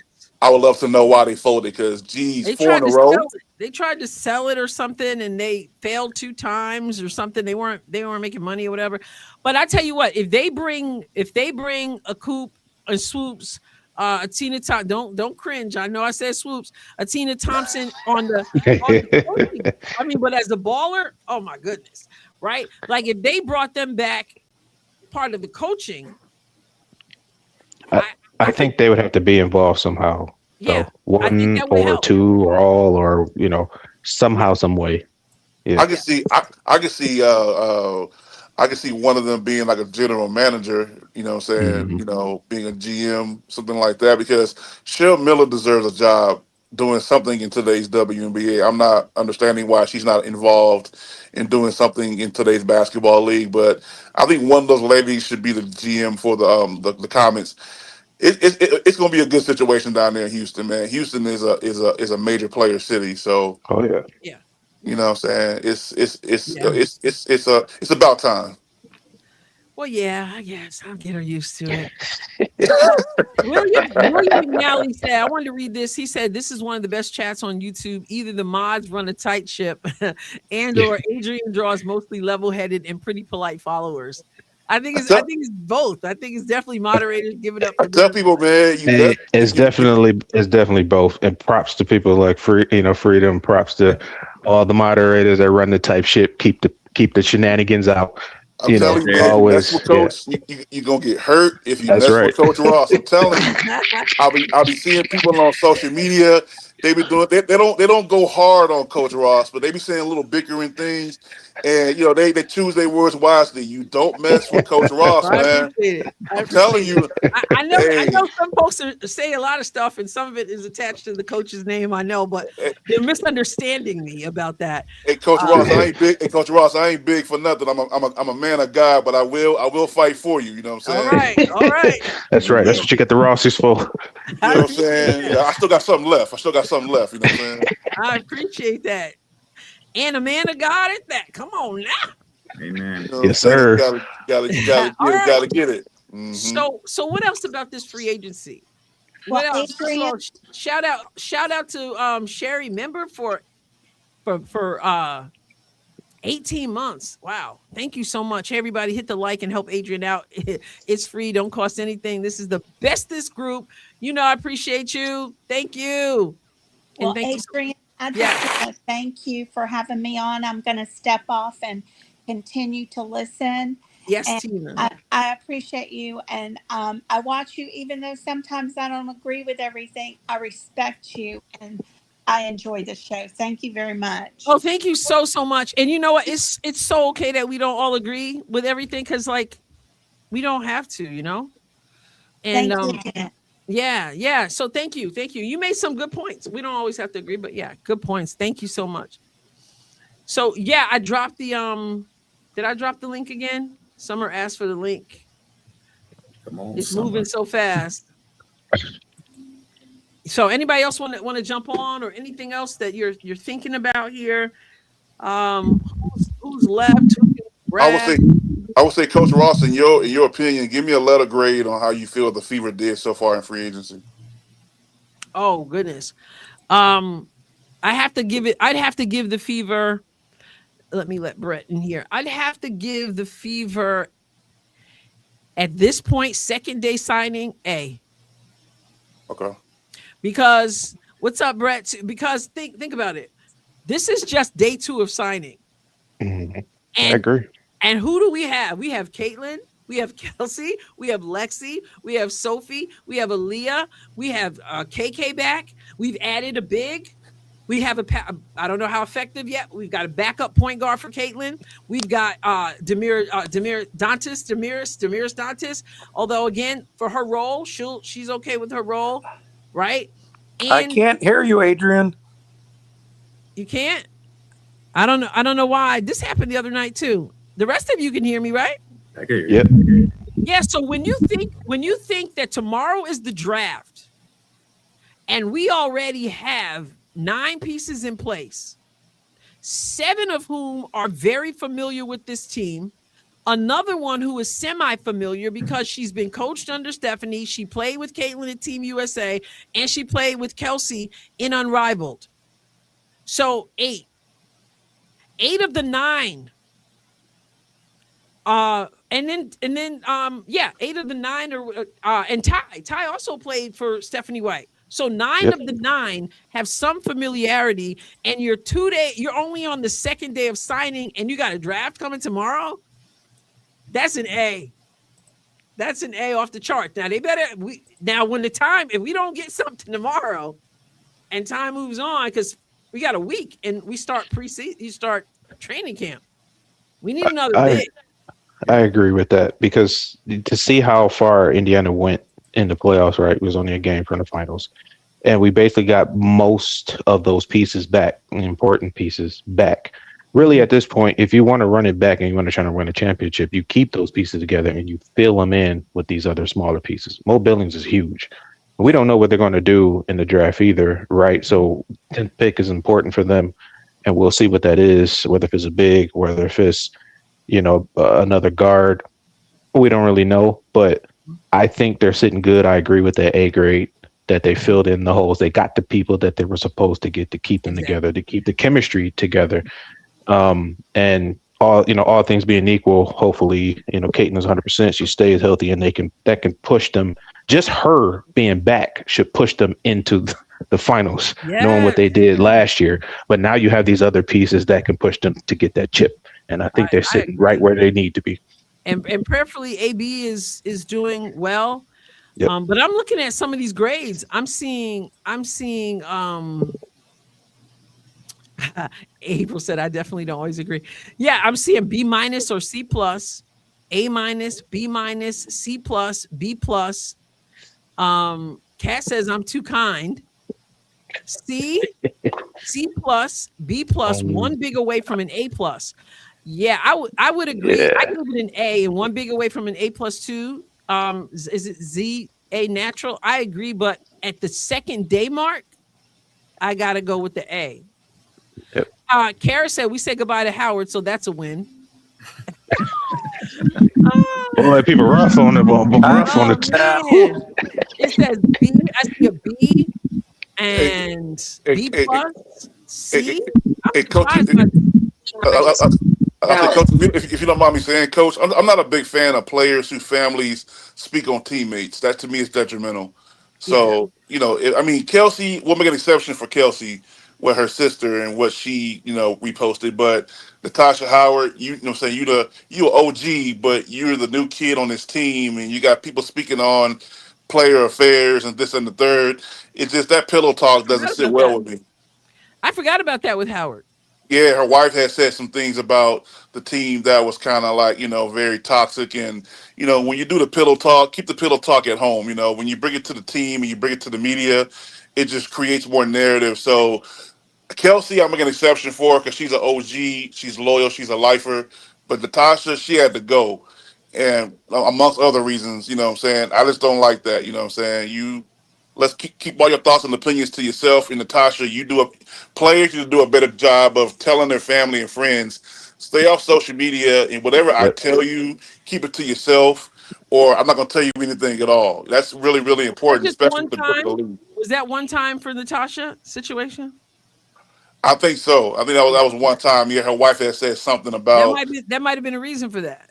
You never know. Her wife probably said, go ahead, get out of there. And you know what? I wasn't too big on her play, but now my concern is who's gonna be the starting power forward for us coming up. Yeah, and that's why people are saying one big away. Brett just joined us. Brett, what's going on? Hi, Miss Ross. It's Lauren Betts' biggest fan. I see that. Well, you need to come in here because somebody is trying to make it seem like I said she couldn't play. I didn't say that. I never said you said she couldn't play. I said somebody else said that. Mostly tall. Mm-hmm. That's hilarious.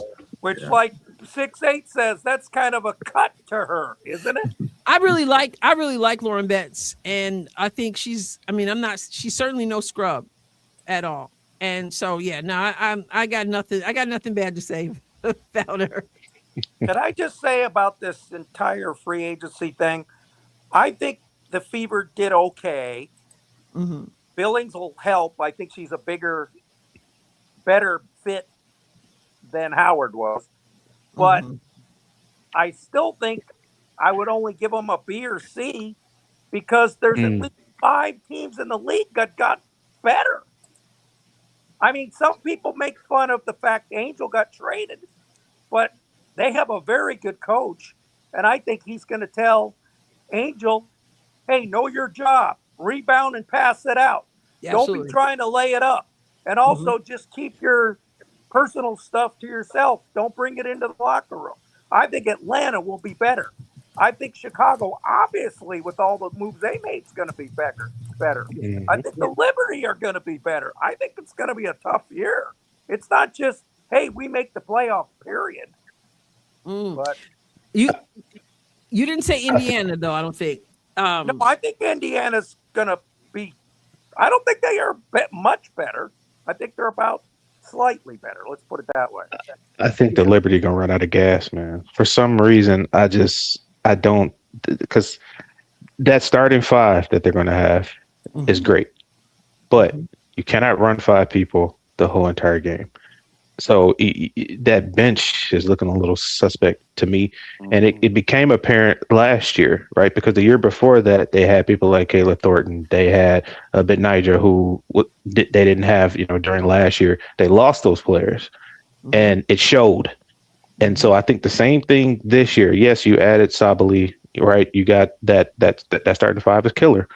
I think they're going to run out of gas. I don't think that they're going to be as good. Like, they're about to be dominant. People are putting super team for them. I think it's a little premature for them right now. I agree. I said the same thing. So Sabali is the small forward, right? Yeah, that's a big lineup, though. That's about to be a big lineup. Brianna's the power. Yeah. And we got how many new coaches are in the league? Or more. Dallas is definitely trying to improve their starting lineup, but to me, it's going to come down to who do they have on their bench, because that to me is going to be a game changer in the playoffs. So Dallas got to work on the bench once they get past the straw. Yeah. I saw someone on X before we started this, and this person had listed the ages of all the people on the Fever. Pretty young group, right? Pretty young group, and so that was a positive thing as well. So what I say that to say, because we're talking about the bench, and I think the Fever has to have more on the bench, but we got players that don't need a whole lot of rest. That's true. Yep. Someone asked, is who's going to start at power forward? Doesn't it have to be Billings? Who else? Right now, yeah. Now, unless it's Dantas. No, it's got to be Billings. Right now, it's got to be Billings right now. Yeah, but you know what I like though? I like the idea. Talking about running. I like the idea of a small lineup for this. I mean, you got to have bigs, but a small lineup who can run. Like, I can see your CC at the 1, and you got Kelsey running at the 2. Put Lexi at the 3. You can put Sophie at the 4 for a small lineup.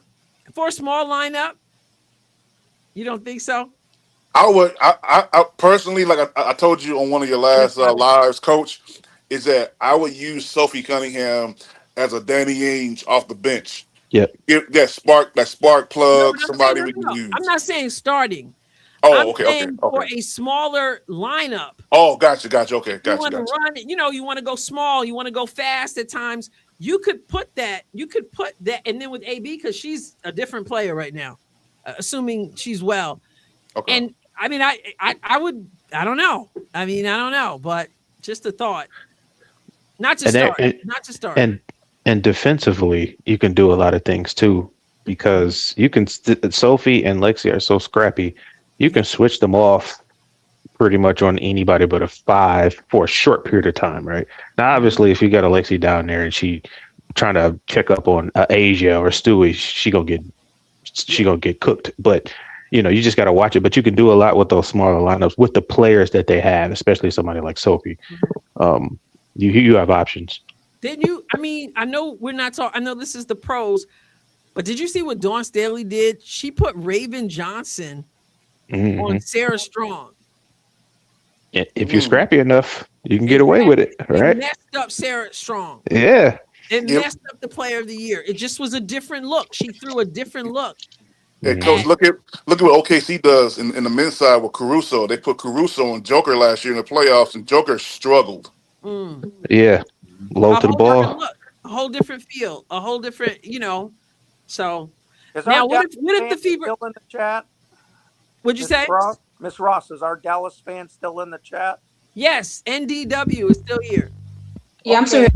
I have to be honest. I want to ask her a question. Do you think Lauren Betts is going number 1? And if she does or doesn't, would you be happy if she does?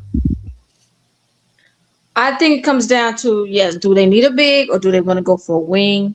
Another component is, do they want an overseas fan base to grow the league?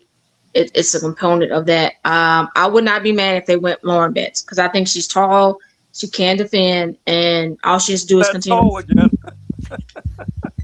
She didn't say she's just tall. I know. She said she can defend.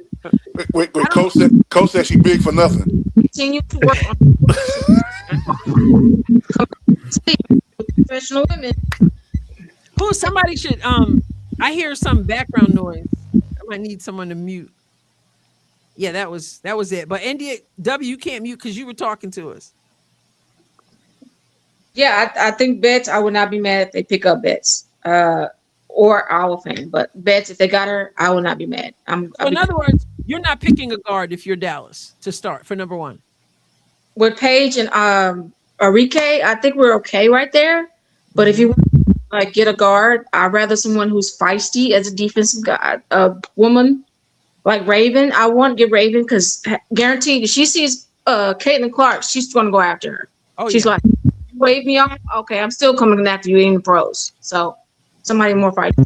Yeah. Hey guys, another storyline to add to the WNBA, because now we've been reminded of Caitlin, flicking her off or brushing her off in the playoffs. They rehashed that narrative. So now when yeah. Raven's coming into she's coming into the league, when wherever team Raven goes to, she's gonna the woman just said here, the lady just said here. That's another narrative. I see what the W is doing. They're trying to create cinema, and they're trying to create must see TV Yeah, because we right. can't lean on one. We can't lean on one game to be the focal point of the season. We got to get multiple games where there's multiple storylines and a little bit of drama and a little bit of this. So that's gonna be another one. Raven against Caitlin is gonna be another one that's gonna be must see because they rehashed something Well, that she rehashed it.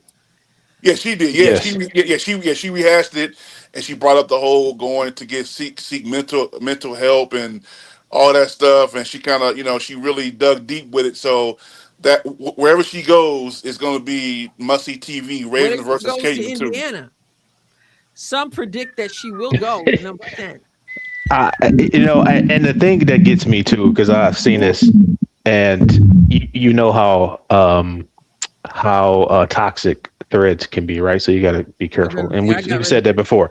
Mm-hmm. But you see fans talking about, oh, I hope that Raven does not go to Indiana. If you are an Indiana Fever fan, right, and knowing that what Raven has done in the last year of how she's improved and how she's locked up opponents and she can run the point and you can use her in different spots, you probably should not be thinking that, right? Because she can be used there. Now, that, like I said, that's how you know the difference between Indiana fans and fans of just Caitlin. And people who are just being petty, because I've said it.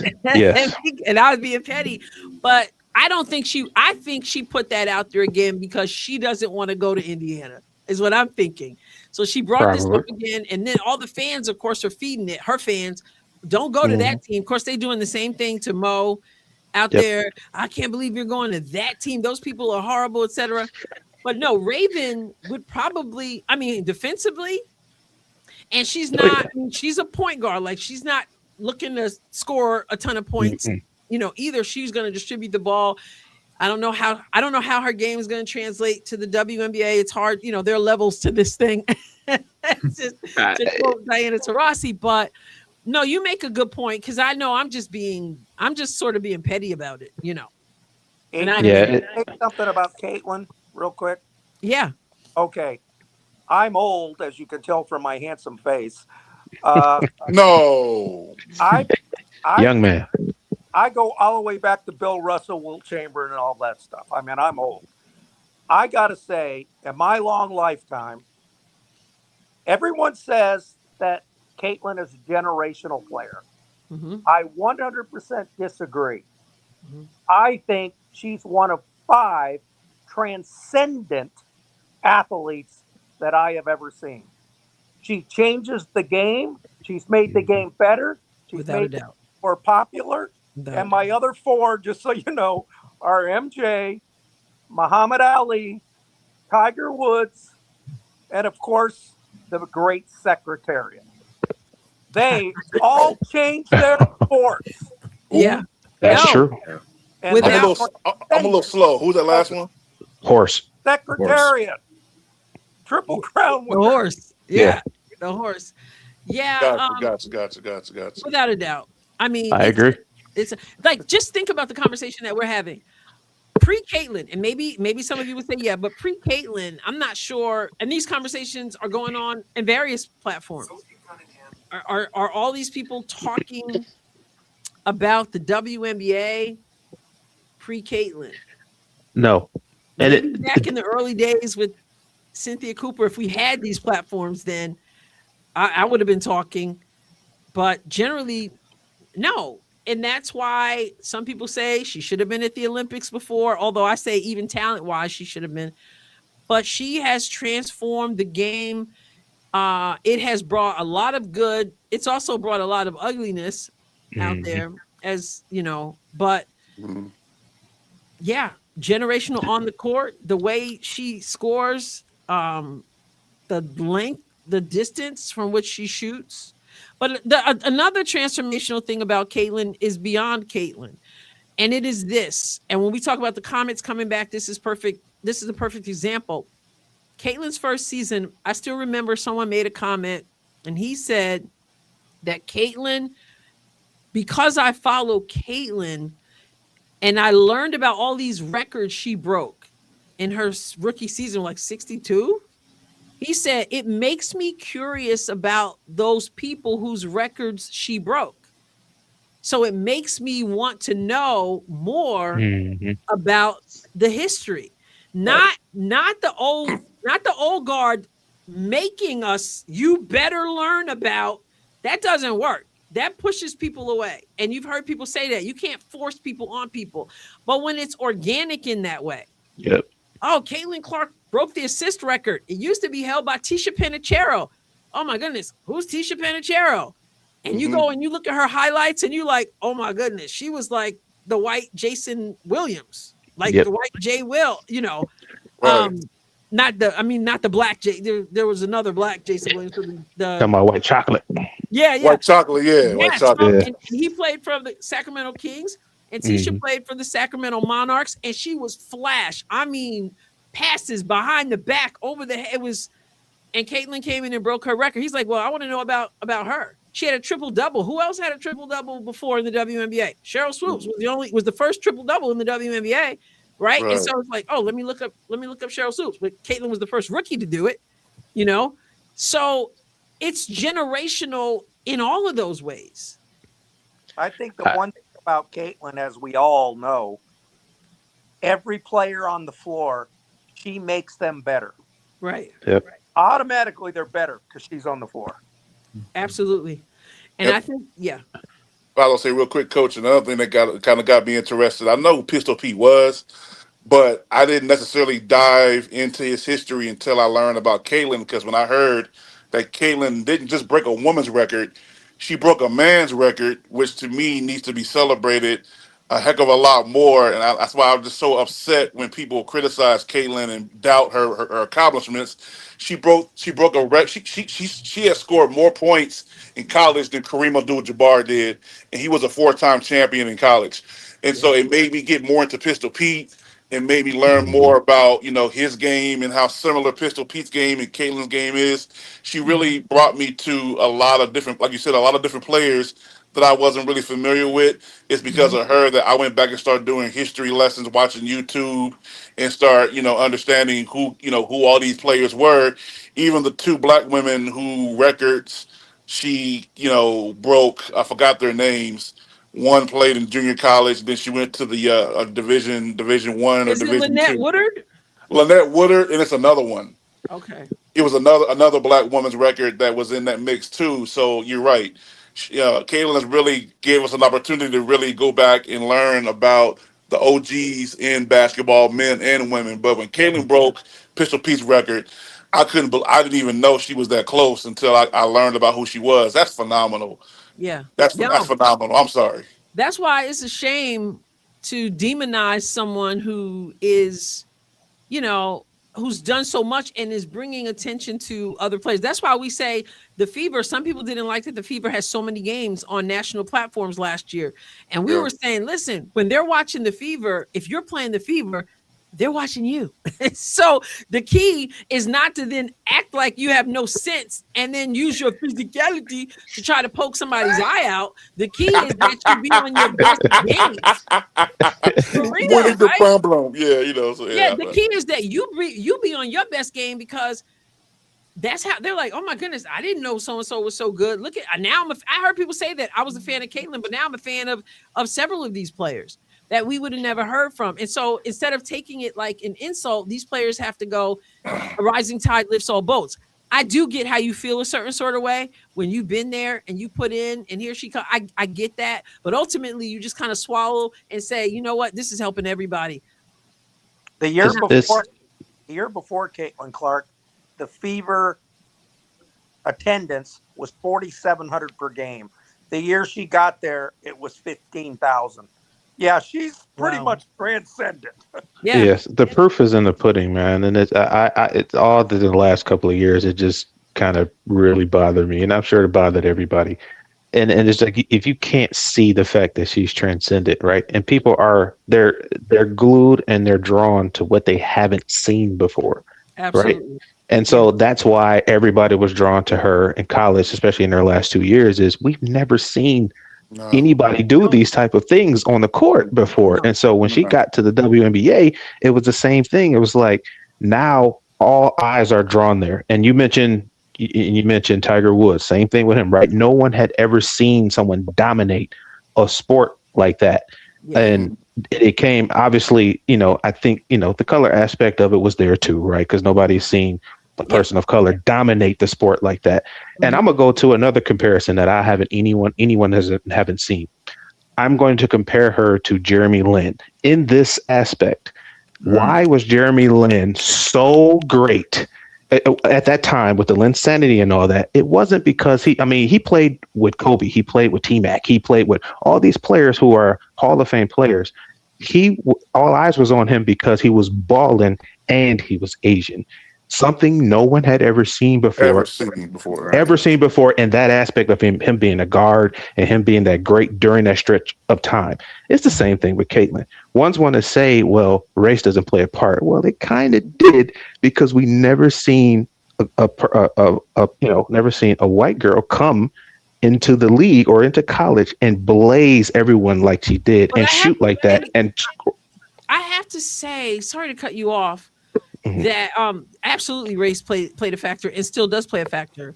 And if you're black and you root for Caitlin, then you're a total sellout, because you're we're supposed to be I can't tell you the eyes I get, because I got the Caitlin hoodie, I got the Indiana Fever hat, I got the the stuff, and I get the eyes, and I'm just waiting for somebody to say, how come you ain't got Angel stuff? How come you ain't got? I'm waiting for it to happen. I know, and it's like, this is about a sport, right?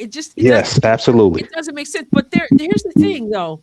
There have been, Diana Taurasi is considered by many still to be the GOAT. But the anger toward Caitlin, I did a video on this before, why they can't stand Caitlin. And it's that part of it for some people is that she's white, but she's not UConn white. No. She's not Brianna Stewart white. She's not Diana Taurasi white. She's not Sue Bird white. She's Iowa. Well, Taurasi checks boxes too. Right. Yeah. Taurasi, she checks boxes too. We won't say, but she checks boxes too. Exactly. Yeah. That's the part of it too. But I think that Middle America still has this certain. It's got a bad connotation. Connotation, and it's like, who is this corn? They said corn fed. How dare she? I'm telling you, people better get. You looking at some of these players coming up? They're not all. They're balling. That are like, they're not my skin tone. A lot of them. So if your whole mindset is about race, you're gonna have a problem. Yeah, you better get it out of your head, because there's a lot of ballers. Oh yeah. Hey, Coach, I was gonna say, to add to the gentleman's point about Jeremy Lin, if you guys don't know, Carmelo Anthony hated on him to the bottom of the earth as to what he was doing in New York. And that's the reason why he didn't last in New York, because Carmelo was the man. Jeremy Lin comes off the street, balls out, Linsanity. He drops 35 on Kobe's head in the Garden. And then come into the season, he's gone. Carmelo Anthony pushed him out the door because he didn't like the fact that he was getting more notoriety in New York than he was. So that was the end of Linsanity to me, was Carmelo Anthony using, his push for that. But I was going to add to that too, is that my favorite female athlete of all time is Florence Griffith Joyner. I just read about her yesterday. More about and if you guys don't know, she created the Indiana Pacers uniforms that were used throughout the 90s. Reggie Miller, when he first got drafted into Indiana in '87, they already had a set of uniforms. She actually came in 1990, created the uniforms they wore in the 90s, and that was all strictly her. She trademarked that. That was her creation. But LaShawn McCoy on Speakeasy said he believes, in his opinion, that Caitlin Clark, when it's all said and done, he believes that Caitlin Clark is going to go down as the greatest female athlete to ever play sports. Wow. That's saying a lot. When it's all said and done, because he feels that her again, like you guys said, the word transcendent is a very strong word. He feels that her transcending the league and making the league actually profit for the first time in their lifetime.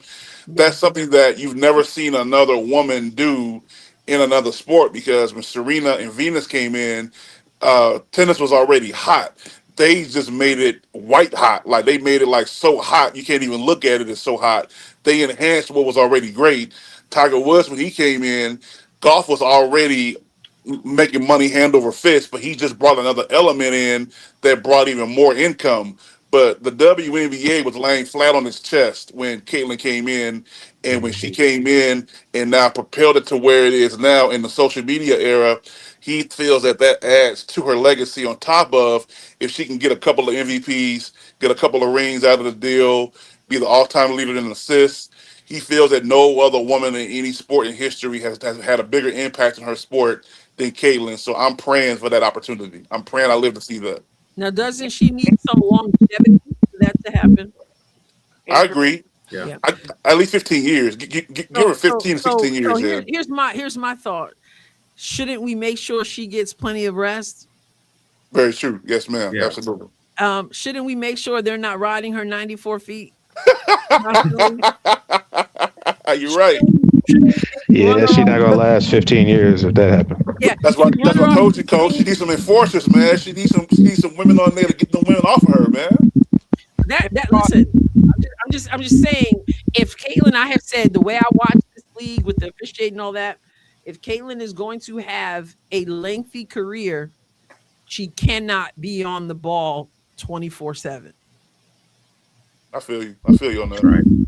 Question for the chat. Before, Paige, while she was starting to take off and her name is out there, how close would you think Paige and Caitlin's popularity would be if it wasn't for the injuries from Paige? Say that one more time. Between Caitlin Clark and Paige, how close would their popularity be if it weren't for Paige's injuries in college? That is a great question. I think Caitlin's popularity would have been what it was because Caitlin has brought something to the game that wasn't there before. Regardless if Paige didn't get hurt or not, I think Caitlin would have still been Caitlin, and she would have still brought the same thing. I think maybe the lift of the sport probably would have been even faster because Paige wouldn't have got hurt. But I think Caitlin would have been Caitlin, period. I don't think, irregardless of Paige. I have to make a point too. Not to take anything away from Paige, but the only reason why fans know who Paige is because she played for UConn. She played for Gino. That's it. I agree. Mm-hmm. I can't chat. One last question. As far as the growth league, would let's say Louisiana, Boston, a Florida team, maybe a Kentucky team, would there be a just enough expansion and cut it off right there for the league, or is that too much? Man, they're talking about three coming, right? Detroit. What's the other one? Cleveland. Philadelphia. I think that's too much now. I think it's too much now. Yes. They're planning to I do. agree. Too much. Too much too fast. Right. Eventually, you have to get. The league is going to grow because you constantly getting college players. You're constantly getting players that come in, good players. You're going to need expansion, just like any other sport. But you can't move too fast, and I think they're moving too fast, right? And so I think bringing in Golden State was enough. They probably should have left it there for a little while before you bring to Portland, before you bring to Toronto, because I'm not sure. I think that there's going to be a lot of fans in Toronto because Toronto got a great fan base anyway, so there's going to be there. I'm not sure how the Portland's going to work out. To start, there might be a lot of people there, but I don't know how they're going to keep going. I think Golden State is going to go, period, because those fans are just crazy out in Golden State for the Warriors and for the Valks. And so that was a good move for them, but I think they probably should have waited a little bit before they started these. And like I said, I am loving that Detroit is coming back, but I still think it's too soon for even in 2029 or whatever that's supposed to happen. I think maybe they're doing it though, because I know some people are saying there's not enough talent for all that, but I think the other mindset is there's a huge percentage of players who are going to be, if history repeats, who will be drafted tomorrow night, who will not make a roster. I mean, when we think about the fact that Aerie, Odyssey, they weren't playing. They were cut. There wasn't enough room for them. So I think that's what some people are thinking. If we expand, then you have these players who can hoop, but there's just no room for them, and then they'll have that opportunity. I think it's too much, but I get the other side of it. Players who are playing overseas who should have a place to play here in the United States. I don't know. Can they? I don't know. Well, I think it's too much. I think the big part of that is the financial. When teams buy into for a certain city, I think that does help the league. But also like to see players who've gotten cut. They go to teams where they're helping the players develop. So maybe one or two extra teams to help players develop, and maybe they go somewhere else, or they continue to bring in those college girls and see what they can do and really get them trained up and like a G League. Because some people are talking about they need like a G League like the NBA has to develop. I told somebody, I said, in a perfect world, I would like for the WNBA to work with the Unrivaled and make Unrivaled the G League. I've heard people say that too. It might have been you. I don't know. It might have been me. Yeah. I think it should work out that way. I mean, it kind of keeps the limelight on certain, like what Odyssey Sims did last year. Let's rehash it for a second. What she did for us last year when Kelsey Mitchell went down, and we were one overtime session away from going to the finals with Odyssey Sims as our starting point guard, playing against Asia, playing against Phoenix, which we would have beaten Phoenix. I feel we would have beaten Phoenix and we would have made it. Odyssey Sims would have been the starting point guard, someone that came off the living room couch and came on our team and gave us a lot of hard work and determination. Do you know how crazy that story would have been? And so, someone like Odyssey Sims, to me, doesn't deserve to be someone's sixth woman off the bench. She needs to be a starting point guard. I think she has a couple years left to where she can still start. And for her to be someone's backup, to me, it's not fair for what she did for us last year. She was under the microscope of the Indiana Fever, the media, the whole 9 yards, and she was able to excel and propel herself in that limelight. And so, having a few more teams, like I think that would really help someone like an Odyssey Sims or even an Ari McDonald, who's a defensive bug. She's a gnat on defense. And, someone can use that as a starting point guard. I think she's a starting point guard, too, if she can stay healthy. So I'm kind of like in the middle of it. I hear what you guys are saying, but... I got some news. Yeah. Sorry to cut you off. No, you good. You good, Coach. What's up? So there's been some more news since I just refreshed. I hated to cut you off. I'm sorry. No. Hey, Coach, this is your house. You tell me what to do. You tell me what to do. You know what I'm saying? So Kalia Copper is staying with the Mercury. Does it give us any money info? It doesn't. She's staying. Portland gets Gustafson from the Aces. Mm-hmm. Good move for the Portland team. Yeah. And so they agreed to a 2-year, $1.025 million deal. And y'all telling me Kelsey ain't worth 1.4? Wait, for Gustafson? She got 1.2? It's like $500K each year. Yeah. Yes, 2 years. Ooh. Wow. Okay, 2 years. That makes sense. Okay, gotcha. And then Jade Melbourne. I don't know why. I don't know who that is. Heading back to Seattle. I don't know what team did she? Oh, no, she played for the Mystics. Australian guard agreed to a 1-year, $500,000 deal to head back to Seattle after spending 2 seasons, like Freedom just said, with the Washington Mystics. And DeWanna Bonner. Y'all ready for this? Okay, here we go. What count is she gonna be on? Get into the drum roll.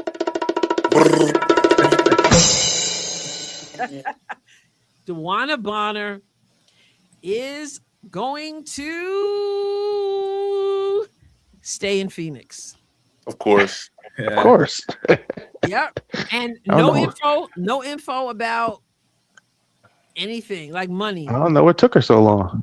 Yeah. That little fever experiment coming over to us, that kind of hurt the house. You heard it Yeah. there first. Yep. You are exactly right. 6'8". We ain't never gave doing Mo that Billings- again. They gave Mo Billings her number. Oh, we got Brett H in the house. Okay, so now we got some more answers. You just got to keep refreshing that page. For those of you, I'm going to put the link in case those of you want to follow this over the next few days or whatever. This is what I have, and I just keep refreshing, putting it up right now. Okay, Brett. What'd you say, NDW? I gotta go. I'll talk to you guys later. But thank you so much for having me. No, thank you so much. I really appreciate your input. All right. Okay, what you got there, Brett? Yeah, the microphones. Mike says the mics are giving me a headache. The dangling. Okay. Oh, same old same. I still think we need to. Can you hear me, Brett? I can't hear Brett. I can't hear Go anybody. after Rebecca Allen. Oh, there he is. All right, Brett. Try again, Brett. Uh-oh. We can hear you. I said I still think Fever should maybe try to pick up Rebecca Allen for one of those spots. That's a good pickup. Rebecca Allen or Timmy, I say. Well, I kind of get the impression Timmy's not coming. Can you hear us? Hello? I think Allen might be better, but yeah. Let me look up. I just want to look up her info. Rebecca Allen, 9th season, 6'2", guard, 5.1 points per game, 2.6 rebounds, 1.3 assists, half a steal per game. Is Brett going in and out with everyone? No, he sounded fine She for a played second. with Sophie at Phoenix. Say that again. Brett, can you hear us? She played with Sophie in Phoenix. Oh, Rebecca Allen. Yes. I think our priority at this point has to be to get a big. Yes. You know, so she's listed Yeah. in- Question is, do we sign or do we draft? Yes. The big. I guarantee you right now it is 6:24 my time, 7:24 on the East Coast. I have a feeling the coaches are thinking the same thing. What do we do? Yeah. Like what Miss what do we Adrienne do? and everybody in the chat, I can't hear you, so I'm bailing out. Have a good night, everyone. All right. Thank you so much, Brett. We could hear you though. All Yeah. right. So Yeah, bro. we'll find out. So here's as we start to wrap this thing up, here's my question from those who have not been mentioned. We don't know where they're going. If you could even think, there's so many players out there, and you're the Fever. Who can we, right? Many of us are Fever fans. I'm not saying everybody is, but take the draft out of it. Let's say we can't count on the draft because we don't know who's going to be available, right? So right now, out there in the WNBA land, free agency, you need a big you could afford, possibly. We don't even know the specifics of the money for like AB. We assume she's going to get all that she's eligible for. I don't know. Who are you getting? Because we could say draft Oka, but is she really going to be available? I don't know. At 10, she should be, but yeah, she might not be. Yeah. Good question. Mm. Because I mean, there. It seems to me like a lot of the good bigs the are mock drafts I'm seeing gone. Yeah, right. We couldn't afford Rebecca. We couldn't who's left? Mm. It's going to have to be the draft. We're not hearing about everybody. I mean, there are lots of names we're not hearing about. We could have gotten back to Juana Bonner probably. Hey, Coach, who was the player that played for the Wings? Kidding. Not this past year, but the year before, and she ended up leaving Dallas. She was about 6'7". Ooh. She was a dark-skinned black woman. She was like 6'7". She was with Dallas when Kaylin was a rookie. I'm gonna type in who was on the Dallas Wings roster in 2024. Right. She was like 6'6", 6'7". I forgot where she Um, went. She left Dallas, went somewhere, but I forgot where she went. I got her face all in my head. I can't think of her name. oh, I forgot about Jaylen Brown. Remember her? Yep. Oh, you talking about Tierra McCowan? Tierra McCowan. Yeah. She would be perfect. Tierra McCowan. Now, offensive game is probably a little suspect, but defensively and boards wise and Yeah. toughness Tierra wise, McCowan would be it's there. solid. You're Yeah. right. Yeah. 6'7". 6'7". Yep. She's only 29. Only, Yep. you know. Who's she with That'll be now? good. It has her listed here as Dallas Wings, and Also, then she's still down and there. then another. I don't know how to even pronounce this country or whatever. Galatasaray women's basketball team, number 15. So she playing overseas too. I guess she's Oh, overseas. She's also 6'7", Kalani Brown, too. 239 pounds. Yeah. Yeah. Kalani Brown isn't a bad option either. Yep, she was the other one. They had they listed 3 centers: Tierra McCowan, Kalani Brown, and Stephanie Soares. hmm Angel McCautry, was she a guard?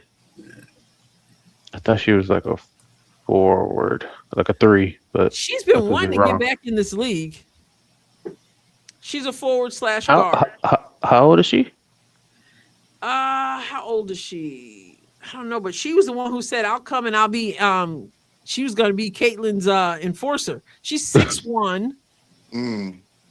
Let's see how old she is. 30. Oh, wow, she's 39. Yeah. Hey, Coach, I'll tell you a player that has spoken very well about Caitlin, but I don't know if they'll let her back in the league, and I want her Kennedy on Carter. Indiana. No, not Kennedy. It's Liz Cambridge. Oh yeah. She spoke well of Caitlin. They asked her when she first came in the league.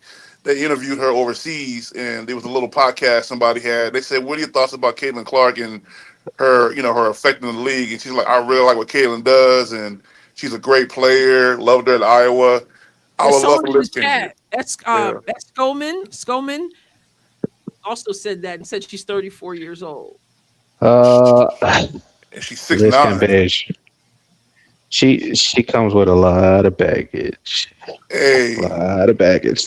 hey, look, you put Liz Cambridge at the 5, and you put Aaliyah Boston at the 4. Hey, That would that'd be a ugly. dangerous. That'd be a dangerous team for sure. That would be ugly. Ooh.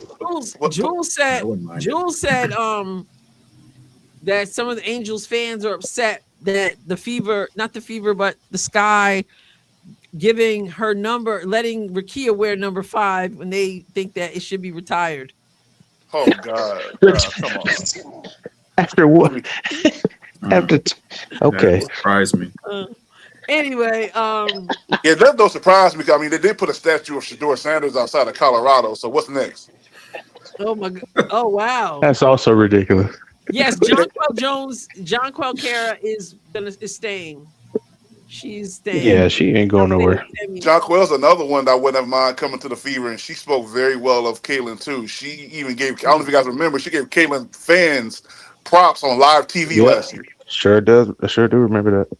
Now, Tina Charles Skoman, No. I'm sorry, but no. Nope. Not I was big after on her until that incident last year. I was big on her until that incident. Yeah. Now, April Love for You says Kayla Thornton. I don't mind. Yeah. I think somebody said in the chat earlier before we got on live was that if they did get Kayla Thornton, she would probably take that 3 spot from Lexi. So it's starting 3 spot, Oh, wow. which I kind of agree with that. If they did get her, they might have to move Lexi to the bench. Is she a real 3, or can she play the 4, or is she a real 3? I think she a real 3. I think she could play a little bit of the 4, but I forget what her size is. I think she can actually play 4, 3, and a little bit of 2. She's a forward. She's big for a 2 though. Forward at 6'1". So 4 is. Yeah. Let me answer this. Mike Nunn, thank you so much for that super chat. And he says, this is interesting. Does someone give Sedona Prince a chance? She was Someone said blackballed, right? She had all the, was it like the domestic violence stuff? Was that what it was? If I remember right. I heard about that. Yeah. What school was she out of again? Anybody? I don't remember. Didn't she go to TCU? Yes. TCU? Yes. Yep. Okay. Yeah, but I knew, a lot of people thought she should have gotten a chance. I mean, talent-wise, she would have been fine, but the situation. She was really good in college. Yeah. Yeah. Yeah, but then she had all that controversy. So, yeah, same sizes. So, Kayla Thornton is the best we got. We got nothing else. Well, we better hope for a good draft tomorrow.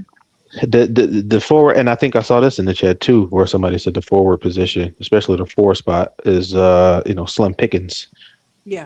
Throughout the league. So is it Heisman draft? I'm not familiar with this play. April knows everybody.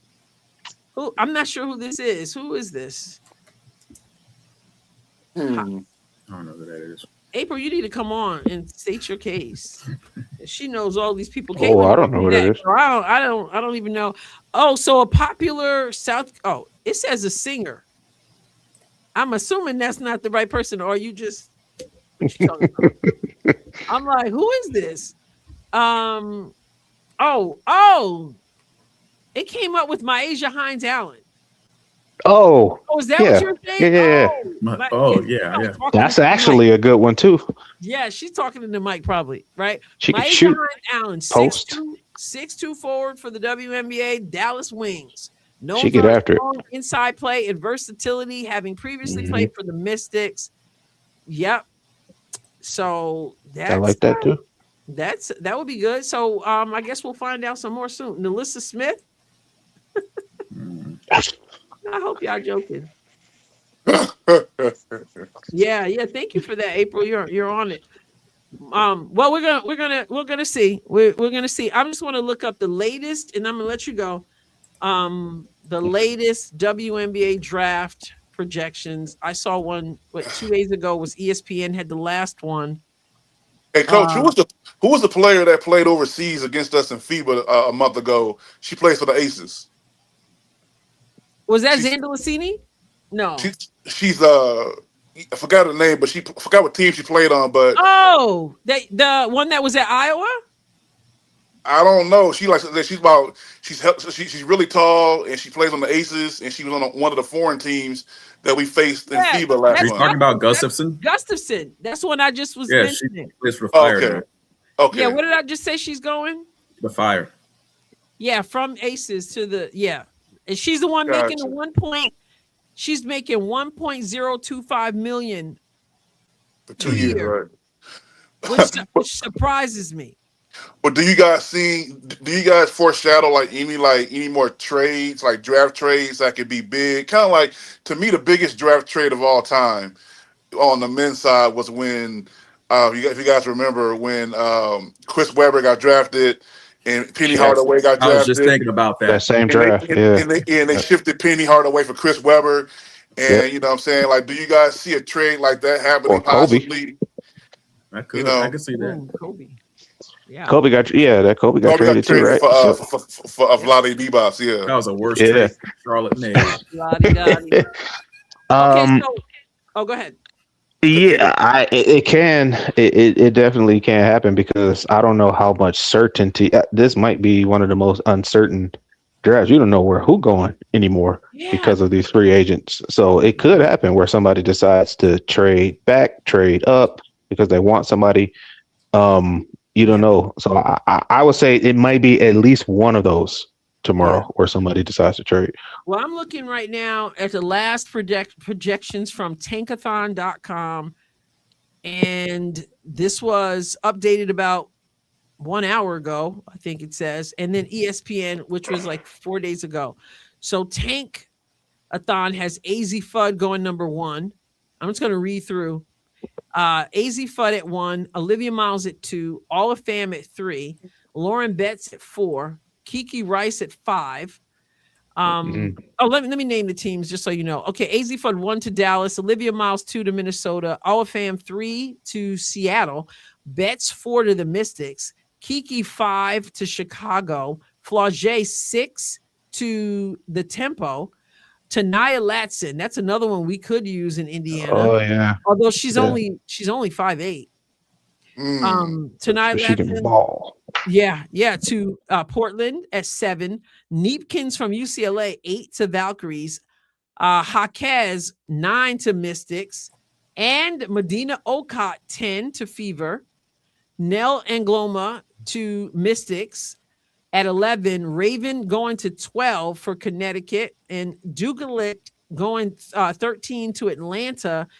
Iana Martin to Seattle at 14. And this is the first time I've seen this person's name, Frida Buhner she's a foreign player, to Connecticut at 15.